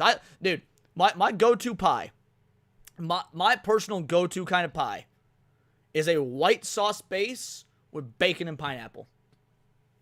Or bacon, pepperoni, pineapple, and jalapenos. If you want to really dot it up, bacon, pineapple, pepperoni, jalapeno. But if you're sticking with two toppings, bacon and pineapple. And again, you do this on a white sauce. Mushrooms and onions on pizza is peak. Are you with your mother? I like onions. I like onions a lot. I don't really do them on pizza. And then mushrooms, I'm real picky about mushrooms. Because again, as I feel like most pizza places don't do mushrooms properly. I love cooking mushrooms, especially stub mushrooms, dude. My stub mushroom recipe is off the chain, bro. But like, yeah, I feel like most pizza places don't. I don't know if it's just they don't have good quality mushrooms or whatever. But yeah, not a fan. Hot sauce? Yeah, hot sauce is good. I'll do hot sauce on pizza. That's what's up, Leon. Yeah, Dax. Rare Dax W. Yeah, no, mushrooms are delicious. They're just really easy to fuck up. And a lot of people don't do them right. Philly cheesesteak pizza is pretty bomb when done right. I agree. So Philly cheesesteaks are actually my favorite food of all time. All-time favorite food, Philly cheesesteak. Now, because of the carnivore diet, I don't get to have them very often. In fact, my process for making Philly cheesesteaks is so insane. Just the bread alone is a 2-day process. Just the bread alone for my Phillies is a 2-day process. I have to plan in advance, like notably in advance, when I'm going to be making Phillies. That is my favorite food of all time, and I go hard. Alrighty. When you cook meat, do you use jar rendered fat do I jar the rendered fat to use for later? Not really, just because the way I cook meat I don't really end up rendering a whole lot of fat. Like again, I get the steak. Let's say it's a New York strip. I get the New York strip, butter the cast iron skillet, season the steak lightly with steak seasoning, and then I throw that steak right in the piping hot cast iron skillet for like minute and a half, 2 minutes maybe on each side, and then it's done. Because I eat my shit raw. I eat my shit raw as fuck. So it doesn't really end up rendering a whole lot of fat. Have I tried making fathead dough? I wouldn't call it carnivore friendly, but it's keto. No, but I do have a recipe for carnivore friendly bread that's not really bread that I'm going to try relatively soon. Yeah, dude. Yeah, steak in the cast iron is the... Now, mind you, I love steak on the grill. I do. But I live in an apartment and I don't have a grill, so I don't get to grill steak very often. So yeah, dude, steak in the cast iron, man. I should make food videos. Here's why I don't. I actually thought about doing a second channel that is food videos. But the reason I don't is it would require an entirely different sort of setup than I have now in terms of like mic, camera, stuff like that. So at least as it currently stands, it's just not something I can do. Maybe in the future, if I'm able to elevate my income enough to justify it. Because, right, I do YouTube full-time. You guys know this. But I more or less break even. I more or less, you know, make the same amount and stuff like that I was doing at my full-time job. So, I just don't have the disposable income to do a bunch of extra setup stuff, extra, you know, new mic setup, extra cameras, you know, things like that. And cooking videos just require a completely different sort of setup. Rigging a camera in the kitchen is crazy too. Yeah. Get a GoPro, wear a helmet, Leon, FPC first-person cooking. Oh, that could be fun. But, like, yeah, I'll show you, like, because I post pictures of my cooking very frequently. Yeah, I post pictures of my cooking very frequently. Like, here's some ribs I did the other day. Here's some ribs. Said carnivore friendly because it's a completely sugar and carb-free sauce. Completely sugar and carb-free sauce. So, yeah, here's some ribs. This is a burger topped with egg and a carb-free and sugar-free sauce. So you got a double patty with some cheese, a whipped egg on top, and some sauce. These are Parmesan crisps topped with bacon. This is literally just Parmesan cheese crisped into like a chip, like a potato chip style. Now it's not fried at all. This is totally baked. But it's got, like, the consistency of potato chips. I've got crumbled bacon on top. What's the sauce? It was a, the sauce on the ribs was a, like sweet and smoky style, just barbecue sauce. I use stainless steel pan and deglaze, with stock and wine and finish. Oh, that's good. That sounds great. Pork belly. This is just oil fried pork belly.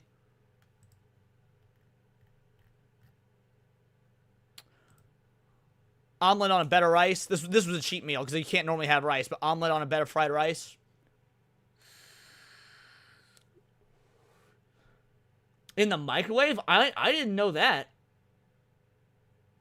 I do mine in the oven. And it's super quick. It's like 7 minutes in the oven. Yeah, my entire kitchen's done in Coca-Cola, so all my plates are Coca-Cola plates. Do we have any other food? Oh yeah, this was a. So this was a cheap meal. This is a. Crunch Wrap Supreme cheeseburger. So I took the concept of a Taco Bell Crunch Wrap Supreme, but I made it into a cheeseburger. So you got meat, cheese, meat, what are they called? Tortilla chips. Or sorry, meat, cheese, meat, then a queso cheese sauce, then tortilla chips, and then wrapped in a tortilla in the Crunch Wrap Supreme way. What else? Yeah, here's more pork belly. I really like pork belly. I just don't do it super often because it's expensive. Meatballs on a bed of kale. Yeah, three cheese meatballs on a bed of kale.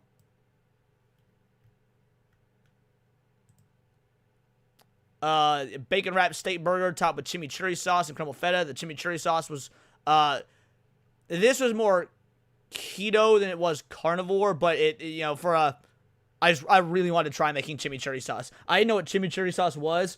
Foxy Moxie taught me what it was. And I was like, all right, I gotta make that. So yeah, I made a bacon wrapped steak burger with chimichurri sauce and crumbled feta.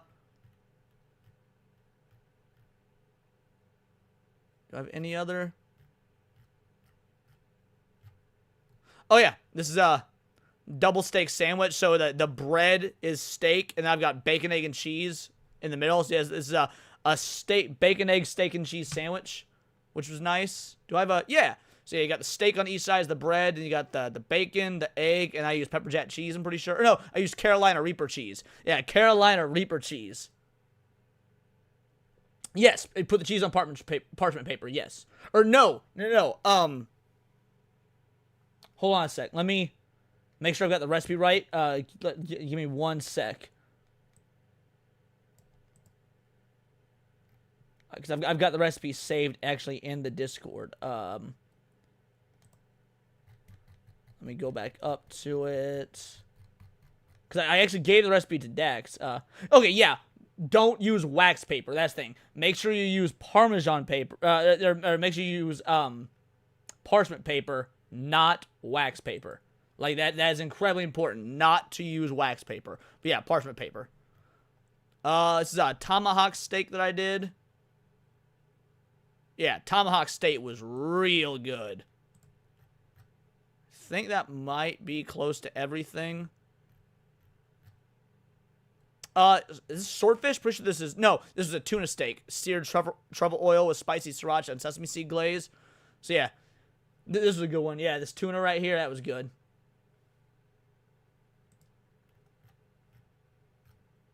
I don't know what I'm cooking here, but it's clearly some meat. Oh,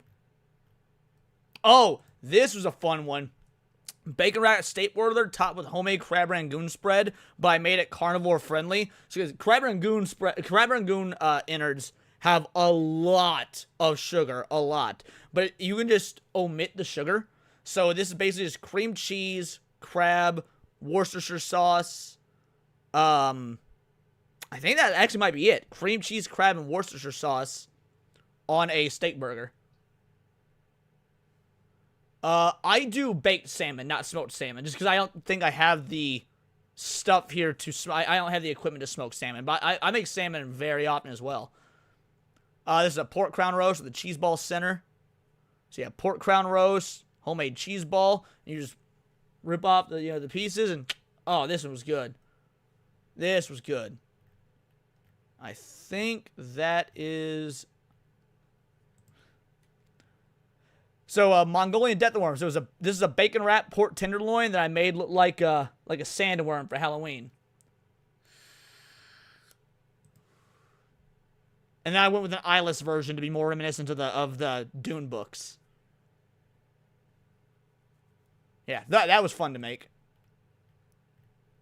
More ribs, more steak and bacon. Yeah, that's pretty much everything. I've got a lot more. The Nintendo GameCube. I've got a lot more cooking stuff on like on my phone and whatnot from before I was carnivore. Like my ramen process, dude. My ramen process takes like a full day. We're talking to make like traditional style Japanese ramen. It's like an 8-hour process, dude. It's like an 8-hour process. It's insane. Like 8 to 12 sometimes is insane for my ramen.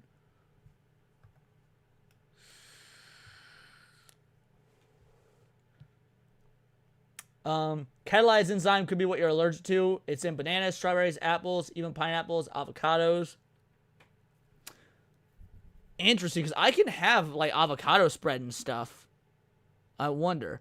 I will say that peaches and plums are the worst. Like, the ones that will fuck me up the most are peaches and plums. Which is really unfortunate because peaches are my favorite fruit.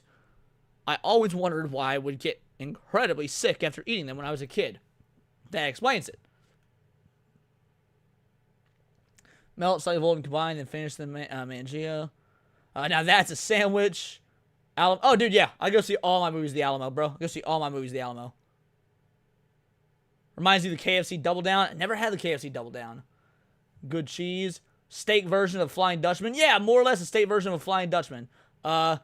Jake Martin says chimichurri and steak with a sad face. I can't tell if that's a good or a bad sad face.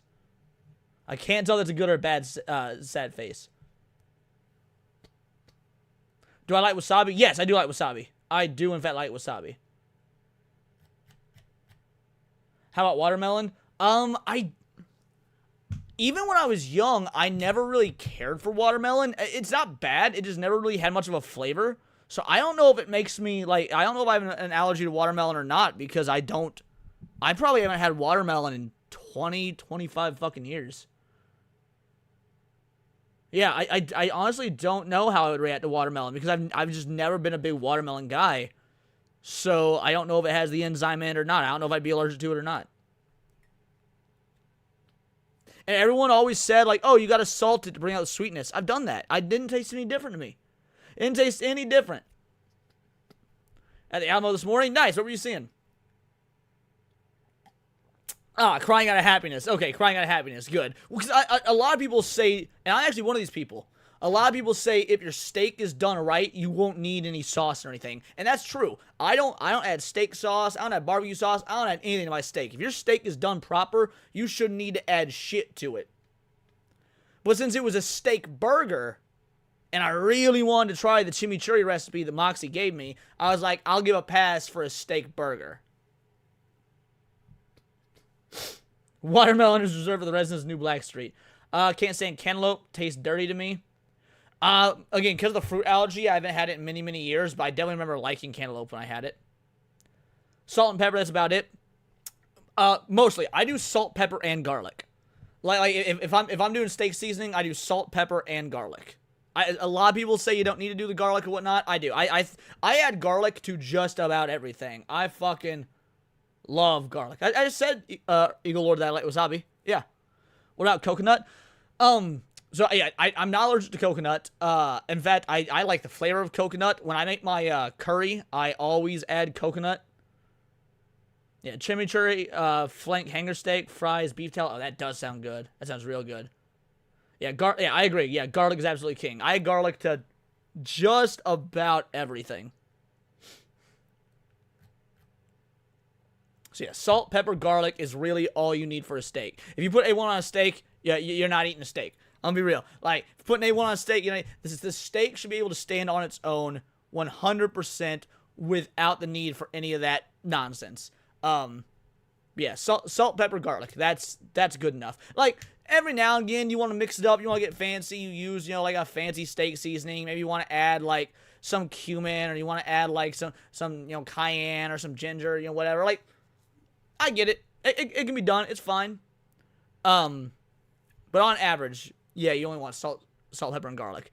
Garlic aioli is my only mayonnaise. I fucking love, dude. I make homemade garlic aioli. I love my homemade roasted garlic aioli. Absolutely. I'm not even saying that A1 is bad. A1 is delicious, but a steak should be good enough to where you don't need that stuff. So I'll put A1 on, like, a sandwich. I'll put, like let's say you got some lunch meat, right? Say you got yourself some, like, you know, some smoked turkey breast or something like that, and you make a turkey sandwich. I'll put A1 on that. I'll put A1 on a steak burger. But if I'm just doing, like, a hunk of meat, just a slab of meat, nah, no sauce, nothing. Cajun seasoning's good. I like Cajun seasoning. I've got like 3 or 4 different kinds of Cajun seasoning just in my cabinets alone. Why, like, ribs? You eat ribs? You eat raw ribs? Hell no, raw steak is trash. Well, I don't know what you mean by raw. Do you mean raw as in, like, rare? I cook all my steaks rare. All my steaks rare. The highest I'll go is medium rare. But yeah, ribs are great because I'll do dry rub ribs and I'll do sauced ribs. I like both. Brush my teeth with garlic, son. Just kill yourself. Oh wait, jokes? JKS? I thought it was just, maybe I'm wrong. Eat rare ribs. And ribs are great because, like, I was talking about, you know, all these things that take me all day to cook. You know, oh, my ramen recipe takes me all day. You know, the bread alone for my Philly cheesesteaks is a 2-day process. Ribs? Bro, ribs take maybe an hour. Because a lot of people slow cook their ribs. And yeah, you could do that. You could slow cook your ribs. I used to slow cook my ribs. Nah, dude, I pressure cook my ribs. So, like, which only takes like 30 minutes, maybe 40 minutes, pressure cooking the ribs. And then I, you know, sauce them afterwards. And even if I don't sauce them, even if it's just a dry rub. And then I put them in the oven and broil it for like 5 minutes. Like, pressure cook and then broil for 5 minutes. It's less than an hour total for ribs. And it tastes way better than slow cooked ribs. Like, it is way better than slow cooked ribs.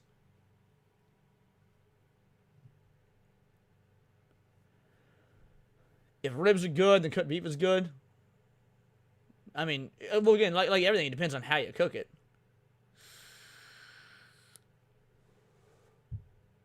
Made homemade pizza with garlic, mozzarella, ricotta, bell peppers, onion, Spanish. That sounds awesome, but there's no meat on that, so it's gay.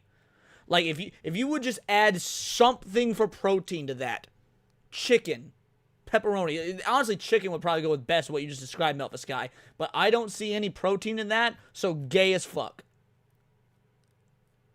Instapot, finish, and glaze in the oven. Leon, we live in paradise. Jake, you my boy, son. I've never tried an aged steak. Tiger King, cause I want to age my own steak, and like I'm super nervous about ruining it, so I've never actually tried it. I really want to. I want to age my own steak. I want to try it. I'm nervous about it. I need to buckle down and actually do it.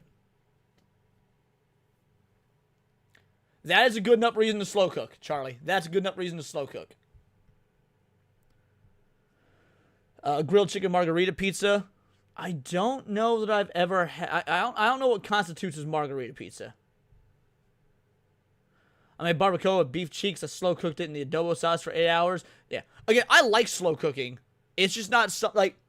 There's very little carnivore things to do with slow cooking because most slow cooking adds like a lot of sauces or things that aren't carnivore friendly.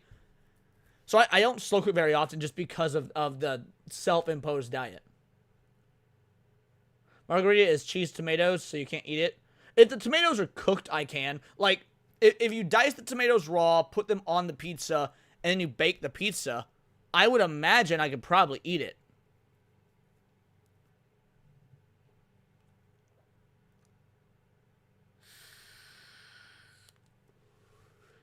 We've got through we've gotten through 2 videos so far. We've been streaming an hour and a half. We've gotten through 2 videos. Alrighty, I'm moving on. We're gonna move on to something else. Must try GameCube ROM hacks. Dude, I love me some ROM hacks. I play ROM hacks all the time. Let's check some of these out. The Nintendo GameCube. A system known for its quality first-party titles, but not very well known for its ROM hacks. So in this video, we're going to look at a bunch of GameCube ROM hacks, and we're going to display some that you might have not heard of, but really should try.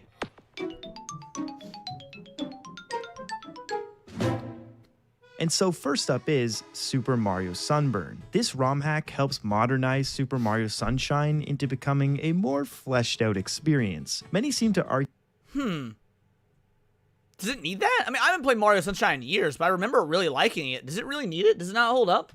That this hack is just a better way to play Sunshine nowadays, and well, I pretty much agree with that. Now that's because Sunburn does do a lot to change the base gameplay, as no longer are you booted out of the level when you collect the shine, and the world...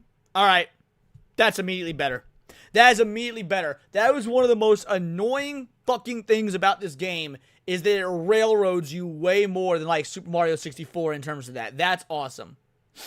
Can now be free traveled from stage to stage. Other improvements also include being able to collect shines out of order, having more coins added along with blue coins being put into multiple acts instead of just the one, new ways to trigger endgame, and of course custom levels. Now if not apparent already, this ROM hack does a lot, and that can sometimes work against things, as having too much going on can create problems. I've seen that some people don't really like the custom levels, and the open world feature can be kind of buggy, and it doesn't always work as intended. Still, with that said, this ROM hack does a pretty good job at mending all of its features together into one and creating a gameplay loop that feels pretty natural. Pokemon XG Next Gen is one. Alright.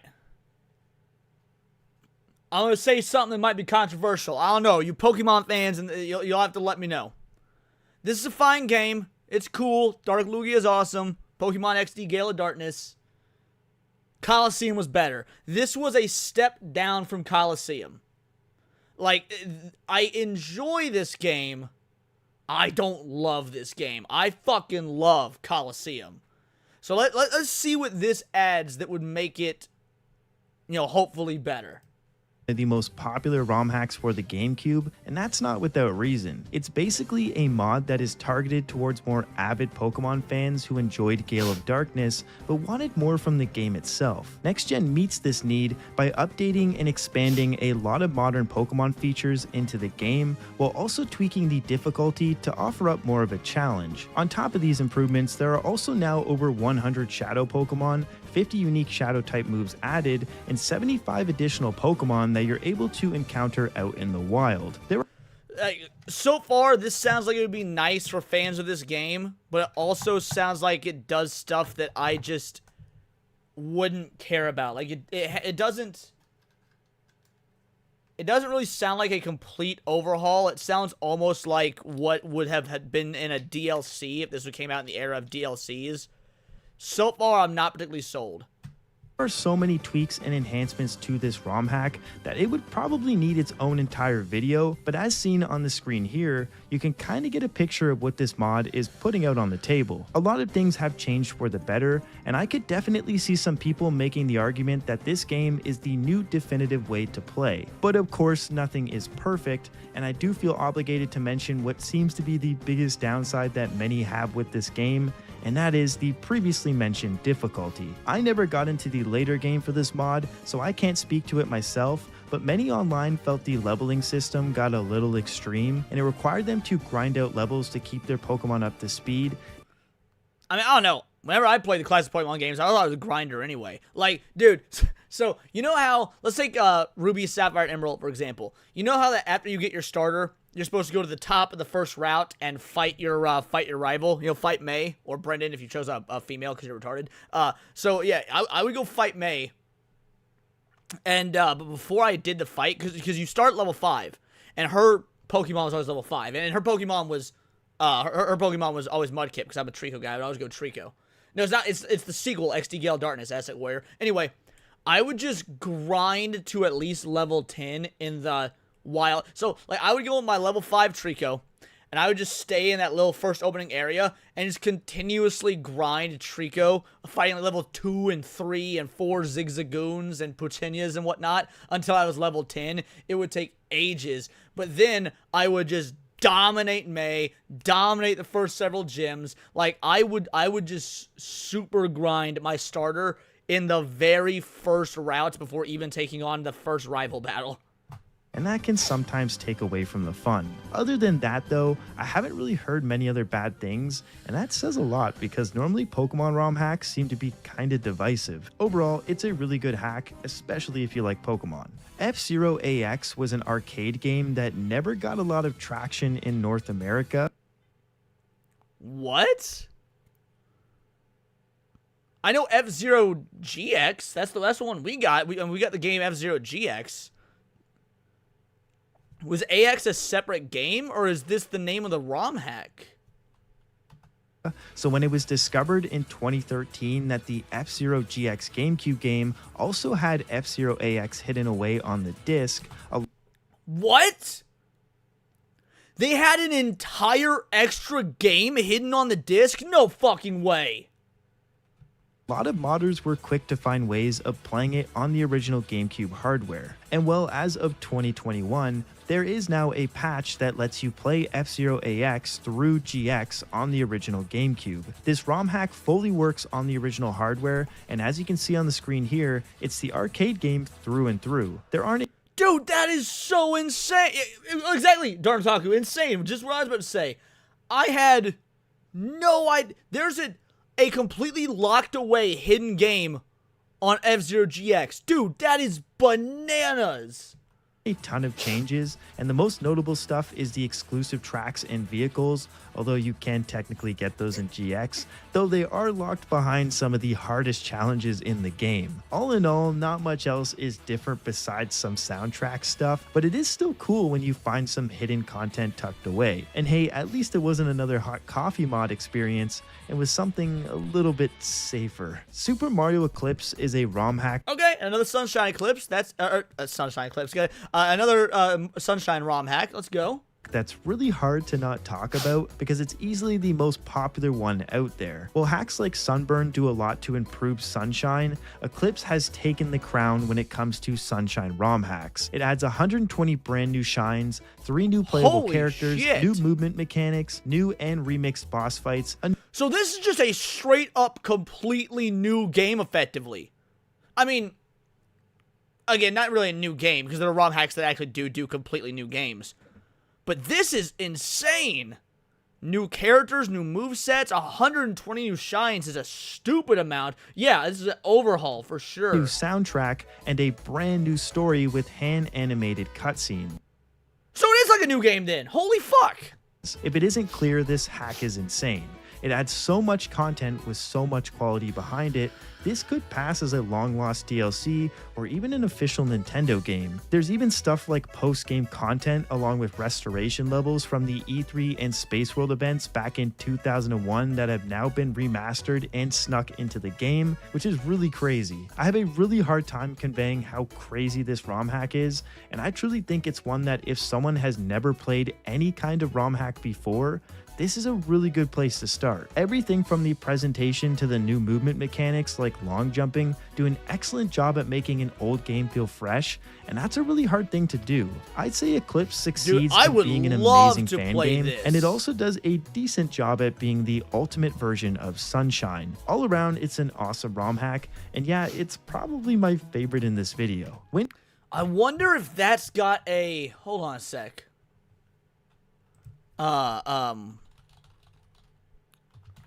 Retro achievements, which I know retro achievements sucks. I've done a video on how much they suck, but I'm still curious.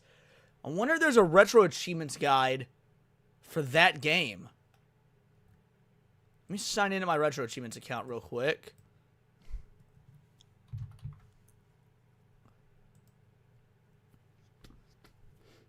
Okay. Super Mario clip. Oh. Yeah, they have one.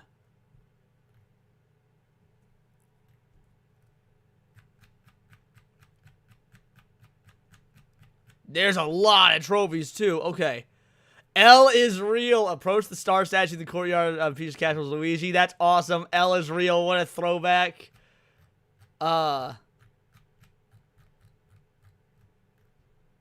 Don't compare yourself to others. Challenge Piance Miso to a race while playing as him. Talk to Brown Piano. Complete the pizza delivery job within 1 second? What? There must be a trick. Lose 8 life points at once in to a mine in episode 1 of Warship Island. Dude, there's a trophy guide for these ROM hacks. That's crazy. Dude, this would be awesome to complete. This would be... Dude, average playtime to masters, 41 hours. Imagine 41 hours on a fucking GameCube Mario game to get a plat. That is awesome. Add that to my want playlist. That's super cool.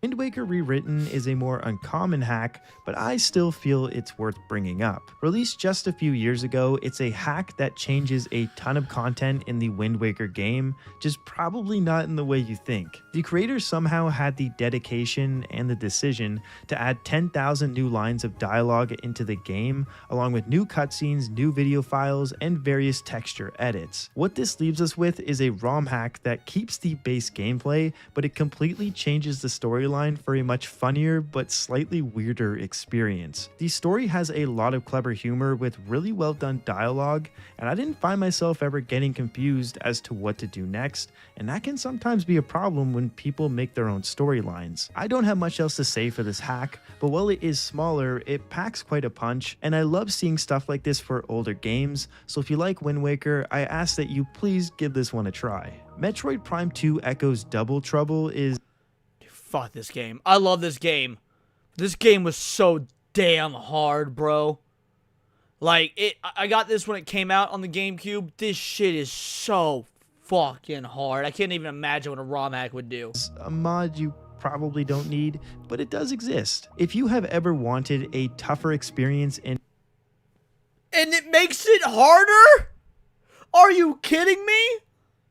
Metroid Echoes, well, there's a ROM hack for that. Double Trouble doubles every enemy and boss in the game, which means it's really freaking hard. It's one of those hacks that a few people will find enjoyment with, and for others, probably pain. Still, I had to mention it because it's a fun idea, and maybe there is someone out there far away who does actually want to play this. Mario's Mansion is exactly... Alright, so it's Luigi's Mansion of Mario. somehow this is all right. Whatever. We'll see what Exactly what it sounds like. It's just a Luigi's Mansion reskin. It updates the title screen, voice clips, player models, and even stuff like the painting. It's a funny little mod, and while it doesn't add really much of anything besides... Yeah, I wouldn't play this. ROM hacks that are just effectively palette swaps that don't do anything with the gameplay aren't really my thing. Like, when I played the Sonic Adventure 64 ROM hack on my channel a while back, maybe it was on my gaming channel. I think, yeah, that was on the gaming channel. Which I need to get back to. I haven't done a stream on that in ages. I actually need to do that. Anyway, it's like that one changed the gameplay, right? Sonic Adventure 60 or Mario Adventure 64 changed the gameplay. It was Sonic Adventure the game, but with Mario 64's gameplay, so it altered how you had to complete it. So that was fun. But if it's just a palette swap, I really don't care. Mario, it's a cool little gimmick. Not much else to be said for this one, but hey, I liked it, so felt it was worth shouting out. Super Smash Bros. Akinia is a... Alright, now Smash Bros. ROM hacks get wacky, bro. Smash Bros. ROM hacks get wacky. A ROM hack that I feel gets a little overlooked nowadays. It's a hack for Melee that keeps the original gameplay, instead opting to add additional content. Now this content is stuff like new characters and... Alright, so you got Wolf, Sonic, Charizard and Tails. Alright, so that's 4 new characters. There's only 4 I see that are new. Yeah, Wolf. Oh, no, Lucas. Lucas wasn't in Melee. In fact, the only one that's like new is Tails. All the rest are from... All the rest are were introduced in Brawl. Stages. R.I.P. Project M, really salty Nintendo nuked that shit. Dude, Project M was amazing. But it also includes additional game modes, cosmetics, extras, and even online support new through trophies! Slippy. The game has a ton of variety and is still being updated to this day. So with time, I see this hack becoming more variety and is still being updated to this. That is all right. So in Sonic Adventure, my favorite video game of all time, when you charge up the light speed dash, it adds these little particle effects of the light charging. Sonic Spin Dash in no other Smash Bros. Game does this. What a cool little, like, Easter egg for Sonic fans. That's great. So what up, with Michael? time, I see this hack becoming more and more prevalent and especially popular. Now, of course, hardcore Melee fans will critique this mod for having some imbalance between newer characters, but I say if that's the biggest con with this mod, then that really isn't a big thing at all. For casual players and avid Melee enjoyers, this mod serves as a great way to play a classic title on the GameCube. King Dedede and Tails are the newest... Oh yeah, I guess Dedede also was not in Melee. I forgot. Yeah.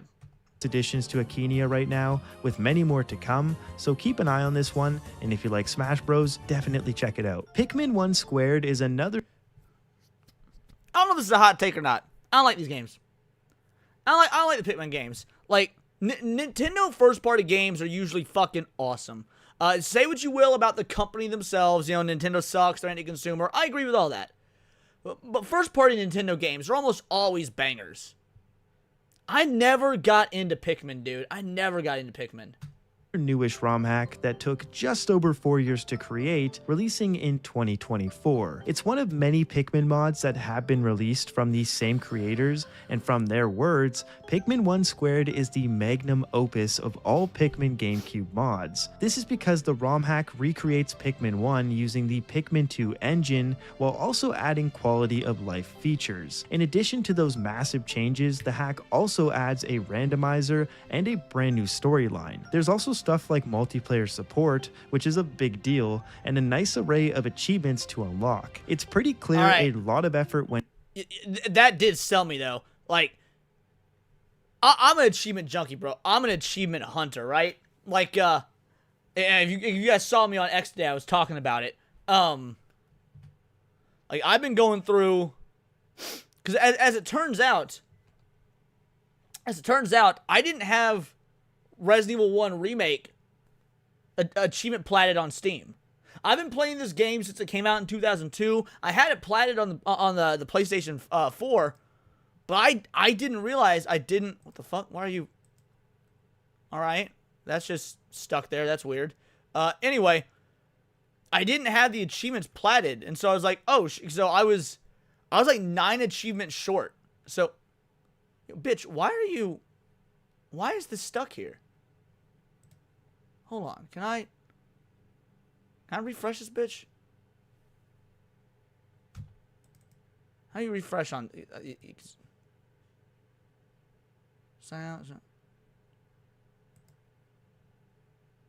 Alright, there we go. It's still stuck there, motherfucker. I'm just gonna close and reopen Steam. Fuck you, Steam. Yeah, that's what I'm doing. I'm resetting it.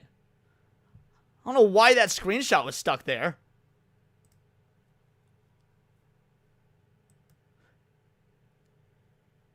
Two is really good, so is 3. 4 is pretty fun, but you can make it easy if you rely on Achi too much. Since I never played the sequel, maybe if that's where it gets good, I'd give it a shot, but it's also just, like, not super high on my priority list whatsoever. There's a hard mode release, which I'm planning to try out. I haven't beaten it yet. Yo, Steam, why aren't you opening? What the fuck's going on here? When it comes to me achievements, it depends on my mood. Sometimes I go out of my way to get achievements. Sometimes I just relax and wait for the achievements to come to me. So, what I'll usually do, it depends on how long the game is. If it's a super long game, like let's say Persona 5, I do the achievements as I go. I monitor them. I try and get everything in the first run that I can. Because some achievements are locked behind like New Game Plus, shit like that. I will try and get as many as I can. But if it's a short game, if it's like a game, let's say like 8 hours or less, I'll just do several playthroughs of it. I'll do one playthrough casually just to get the story, things like that. And then I'll get additional achievements and whatnot on replays. But if it's a super long game, it's going to take me, 40 plus hours just for a single playthrough. I'm getting as many achievements as I can just in that one playthrough to minimize how much I have to do. 2 is the hardest game of the series. You have to battle very often. I mean, I got no issue with difficult games. I much prefer difficult games. Starting to someone whose favorite SNES game is Super Ghouls and Ghosts. So. Okay, here we go. Now it's back. Alright, so Resident Evil. So yeah, I was like 9 achievements short. I didn't have... What were the ones I got most recently? So yeah, I got this one today, finished the game in a real survival mode. Super easy, did it in under 5 hours. Obtain all weapons. I had no idea why I didn't have this achievement. I should have had this achievement. Like, it was like super confusing. There's no way that I've not obtained all weapons in the game. Turned out you need to load the grenade launcher with every type of grenade, and I had never loaded the grenade launcher in any of my playthroughs on Steam with the acid rounds. So I was like, I went to go fight a boss earlier when I was doing the real survival mode playthrough, and it was the Yawn, the giant snake. And so I was like, alright, I'm just going to go in with the grenade launcher and fuck it up real quick. I loaded it with acid rounds, and the achievement popped. I was like, that's what I was missing this whole time. It's because I didn't load a specific type of round in the grenade launcher. So yeah, that annoyed me. Passion for fashion, all costumes. Apparently I was 1 costume short for Chris Redfield. Didn't realize that. Got that last night. Yeah, finished the game saving Rebecca and Jill using only Chris. I got that a couple nights ago. I guess I'd only done the bad ending runs for Chris because I was speedrunning. Anytime you speedrun, you always go for the bad ending, so I'd never done the good ending with Chris on Steam. So yeah, point is, now I only have 3 achievements left for this game. Finish the game on invisible enemy mode, which will probably start tonight. Finish the game using only your knife. I've done knife only runs a million times. That'll be super easy. I can get that done this week. And then this is the one that'll annoy me. Where'd it go? Save Chris using Rebecca. Because I should have done that in the run that I did yesterday, and I fucked it up. You can only do it by letting a certain character die early in the game, and I didn't let them die. And so it locked me out of that achievement. So I'm going to have to do another Chris run just to get this one achievement. But once I get that, that'll probably be the last one I do. I'll just save and turn it off. So yeah, I had no idea that I was fucking 9 achievements short on having this game perfected on Steam. So that's my next goal. Point is, I love achievements. That's what I'm getting at. went into this ROM hack, and what really took the cake, Oh, at nice. least Want for to me, see me show on Starcom? was the That's new awesome. storyline. Don't get me wrong, I love playing Pikmin and seeing how it's been greatly What up, Sons of improved Shadows? with the new engine, but the new storyline, Louis' Quest, is just really what stands out for me. The visuals look great, and the enemies along with the boss fights are all really unique and really well done. Pikmin 1 Squared is a hack that pulls out all the stops, and the creator and team behind it have a website dedicated to Pikmin mods, which is really awesome to see. Down the road, I might make a more in-depth video on those other mods, but for now, we'll have to hold off on showing you Pikmin Friday Night Funkin', as sad as that might be. The Four Swords level editor, also known as EFS Advent, I could not care less. I'm not a huge fan of this game, man. Like, I love the Zelda games. It's one of my favorite franchises of all time. Four Swords is not a very fun game. It's got an interesting gimmick, but it's not a very fun game. is the last mod on this list, and while it's not a ROM hack, I did want to include it as it does create ROM hacks for Four Swords on the GameCube. There have been a few ROM hacks made with this tool, and here on the screen right now, you're actually seeing a trailer for a Four Swords ROM hack called Snow Time. Now, big disclaimer, I haven't used this tool before, and I don't think I ever will, as Four Hardcore all Swords native just perks isn't run really through. my That is thing. amazing. But I still think this That's level editor insane. should be mentioned because it's pretty damn cool. This is a tool to keep in the back of your mind in case you ever want to make your own Four Swords ROM hack. Exactly, Dax. Yeah, it's as far as Zelda goes, it's pretty mid. Which mid for a Zelda game is still really good compared to a lot of other games, because Zelda games are almost always fucking just clean. But yeah. You never know, maybe one day you'll wake up and you'll want to make a Four Swords level.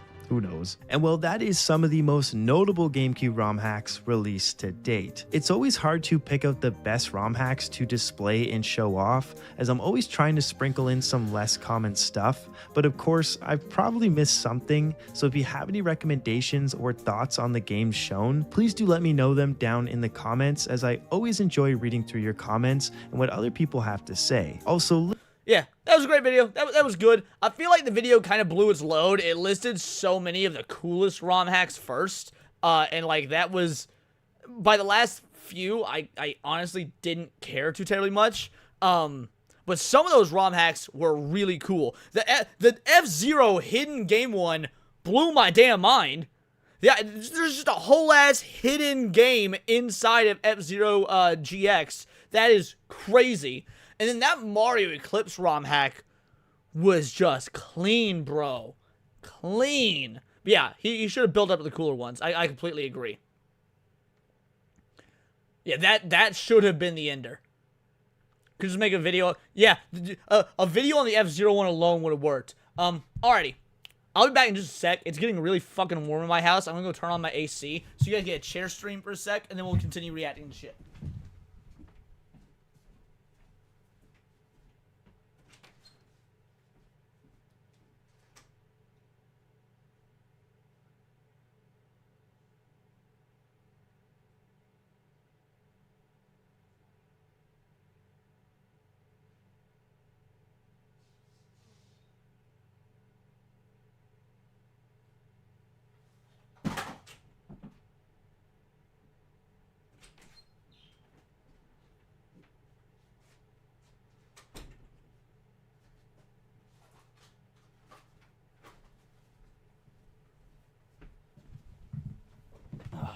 Alrighty. AC is on. We're back. Played all the play a lot of DS Mario ROM hacks. I've never played a DS Mario ROM hack. Chair Stream LG. Super Metroid got some good ROM hacks. I've never done that either.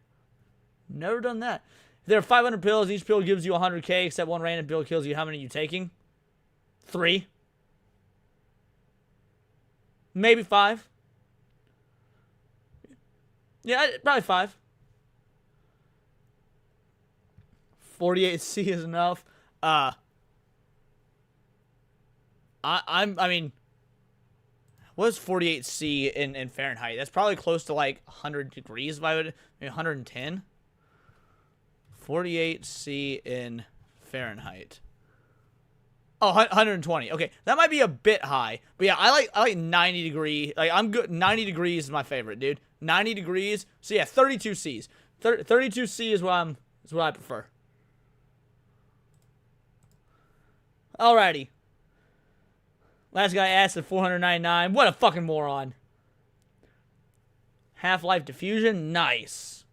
Yeah, I could maybe go up to 10, but like... I don't know. I feel like I don't need that much. Say at 34C where I'm at? Yeah, that's good. That's nice. 34C is nice. Alright.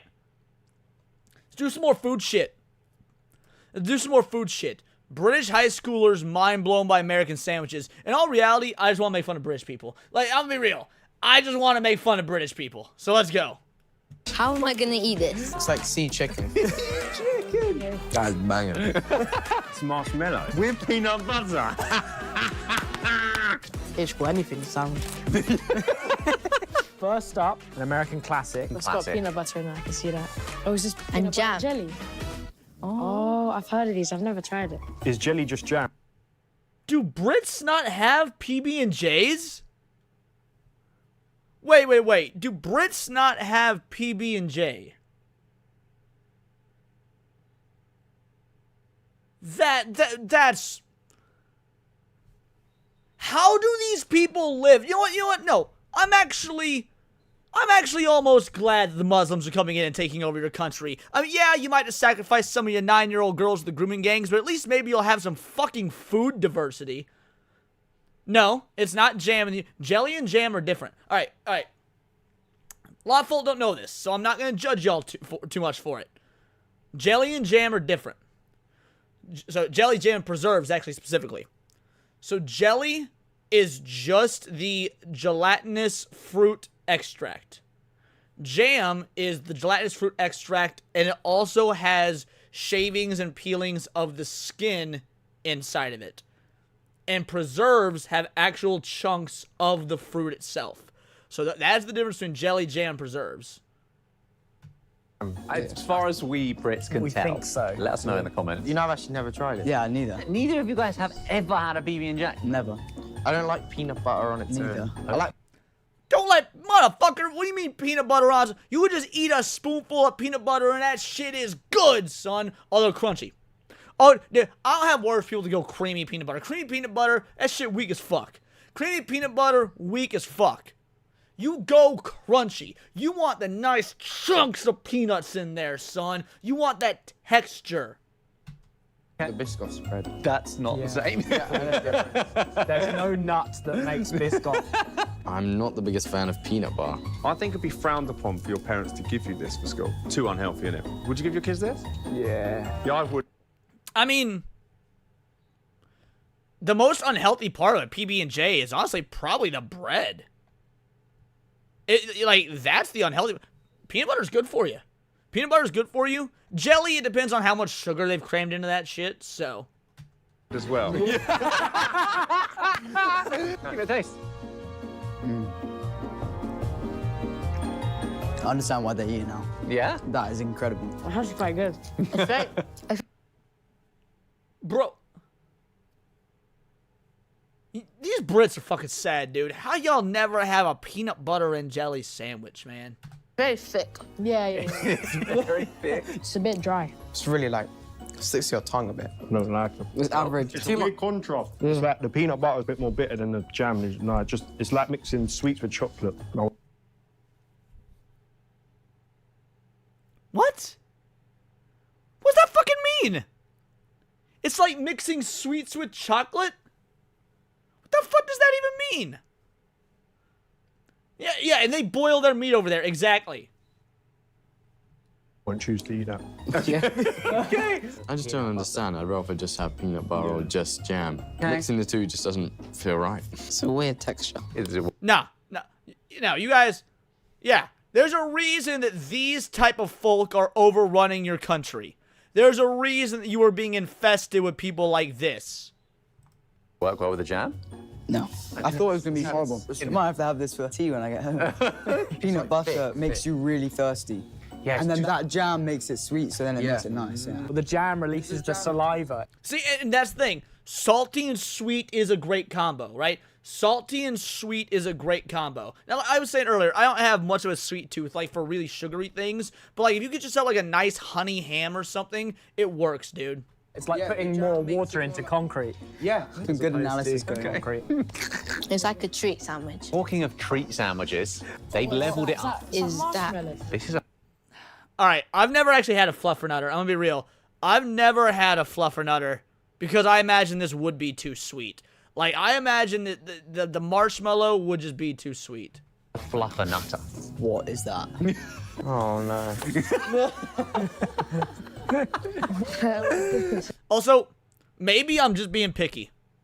Maybe I'm just being picky, but the fact that this video has them slicing it, the bread and the sandwich in half down the middle, instead of doing it diagonally to make triangles is kind of fucking bothering me. Like, anytime, if you're cutting a sandwich in half, you cut it diagonally. It's like condensed milk or paint. That whipped cream. What's that glue? That marshmallows. Marshmallow fluff. Wow, it's marshmallow with peanut butter. No, Elvis's thing was fried peanut butter and banana sandwiches, and yes, I have had a fried peanut butter and banana sandwich. No way! That is ridiculous. Reaction. It's like a cheese ball, but not. Wow. It's going to be great. It's going to be great. Marshmallow. I don't understand how you can not like marshmallow. Yeah, it's like your favourite thing in the world, though, isn't it? It's actually pretty good, you know. Really nice. That's banging. I don't like marshmallow, but that is next level. I cannot taste any peanut butter in there. Again, I've never had. I don't see the appeal, man. But I don't do a lot of sweets. I don't see the appeal. Has anybody in chat actually tried a fluffernutter? Straight marshmallow. You look like a toddler who's been eating the crayon. So sweet. Give me the jelly any day. Okay. That's good. I like the white stuff, whatever it's called. That is really. When I hear a British male saying I like the white stuff, all I think is, oh yeah, no, I bet. Really good, that is really Yeah, this is really good. It's like thick clouds. That's banging. Hands. I'm gonna have it. Have you guys ever had one of these before? Never. How do you make? Yeah, how do you come up with that though? Right, it's in a jar. No. It looks like mayonnaise, but just really, really white. If I had this jar of marshmallow goodness, there wouldn't be enough of it left to put in a sandwich. You look like Winnie the Pooh. Yeah. What's the difference between having that? Dude, I don't even like a lot of mayo on my burger. The hell am I supposed to like this? All right, so I'm gonna be real. I'm that white guy. Right now, y'all heard me. For those of you that've been here all night, you heard how extravagant I do cooking-wise. So you know that I'm not that normal type of white dude.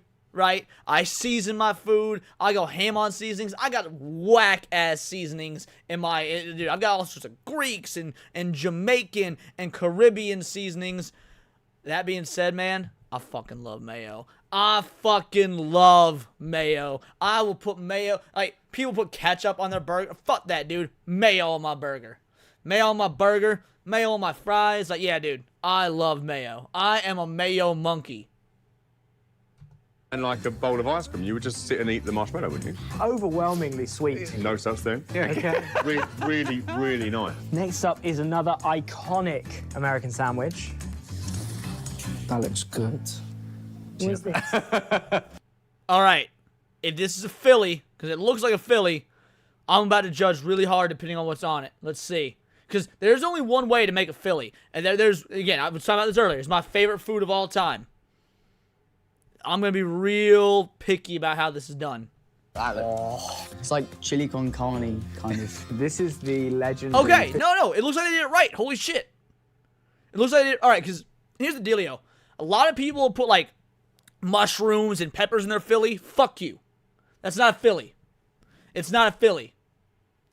Here's how you make a Philly. 4 fucking ingredients. You got your roll. You got your meat. You got your onions. And you got your whiz. You gotta use cheese whiz. If you have any extra ingredients, or if you're using a cheese that isn't cheese whiz, it's not a Philly. That is it. That's all that goes into a Philly. Roll, meat, onions, whiz. That's it. Well, yeah, obviously salt and pepper as well. But salt and pepper are, you know, you should be using salt and pepper on literally everything. Cheesesteak. Oh, I've heard of I've heard of that. That's so nice. It's like a mashed up burger. That's really nice. I wouldn't think that's steak if you didn't tell me. It's like I just been into like mushed up meatballs.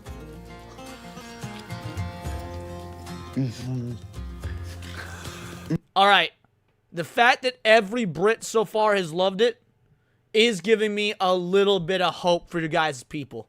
Like, y'all might be being overran with Muslims, and you might not know how the fuck the letter R works, but at least you like Philly cheesesteaks. So I'll take it. That is really good. This is sublime. That's good stuff. Cheesy, oniony, beefy, bready. I'm glad you mentioned bready. That is actually the secret. That is the secret to a good Philly is the roll. It doesn't matter what sort of high quality fucking meat you got. Doesn't matter, like the salt, pepper, you can cook it all perfectly. If you fuck up the roll, you fucked up the whole thing. The roll is the secret sauce to a chili. You just put a Y on the end of every ingredient. In England, you wouldn't get an equivalent of this. And it would be full of lettuce, wouldn't it? Wouldn't it? It would be. Do you want lettuce with it? No. I bet in America, they don't even ask if you want lettuce with it. That's banging. It's like love at first bite. Yeah. All right. One of the very first times in the history of this channel where I've thought, you Brits are alright. What is in that? Finely chopped steak, onions, and then they have made their own whiz cheese. What is that? Kind of like melted fake cheese. I can't buy that. It's illegal here. Illegal. Yeah. So there's a shop called Passyunk in central London, and they make their own whiz cheese. Their chef is upstairs making it. So he's breaking the law. Yeah. I don't know, what did you go to prison for, mate? Cheese. It's ridiculous, isn't it? All right, it seems like they're about to do an ad read. It looks like it's going to be a really gay ad read, if we're being honest. But because we are stealing content, we let the ad reads play out. Y'all know the drill. I got something to tell you about. I hate every bit of this already. This is You spend awful. so much time online, you gotta protect yourself and your family. Good news for you and your crew. A deal so sweet you can't. Just going to turn it down. You guaranteed safe to step online. Oh, the big boy hackers just don't stand a chance. Secure 10 devices at one time. You want an ad blocker? That's fine. Click the link and sign up risk-free. There's a 30-day money-back guarantee. Save 70% on a 2-year plan. And say goodbye to those pesky scams. Just think of your family.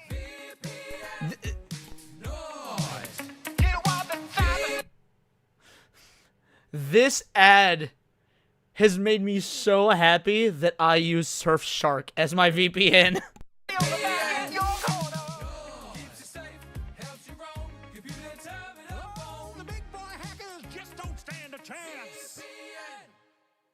All right. Wow, that was terrible. It tastes like chemicals, you know? No, I don't really like cheese anyways. Yeah, it ruins. You don't like cheese anyway. Oh, okay. Potential problem there. Yeah. It just ruins the taste of the meat a bit. That might be better than the deep fried lasagna.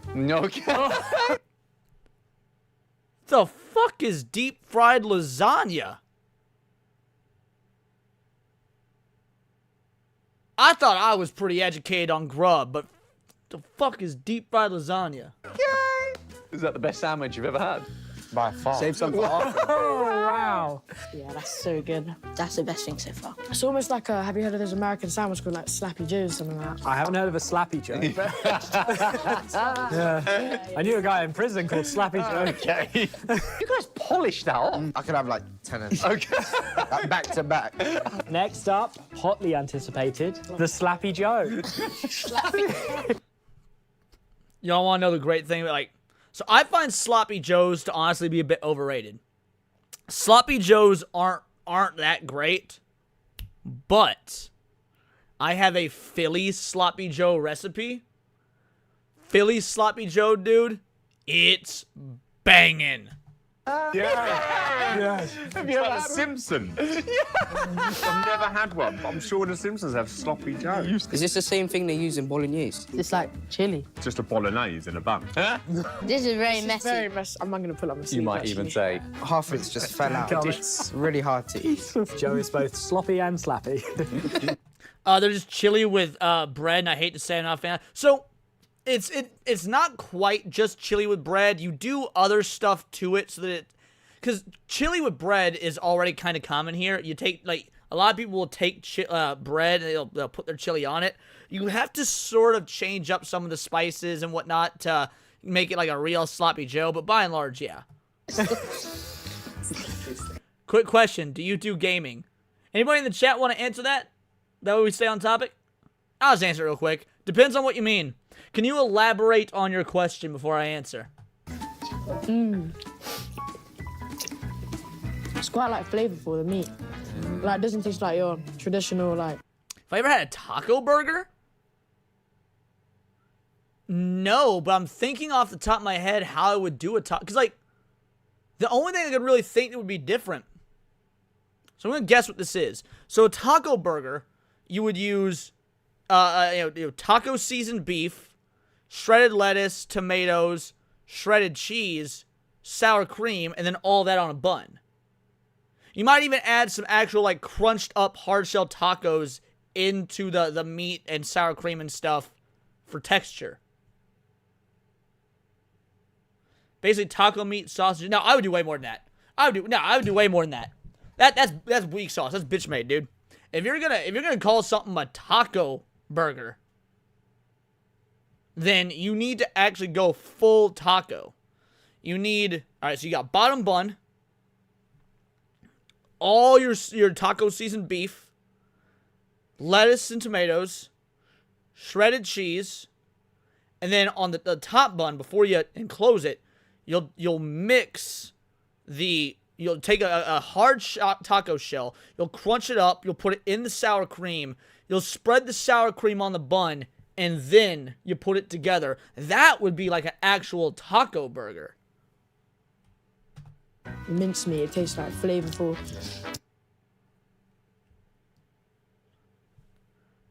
your first time in a stream he did. Wait.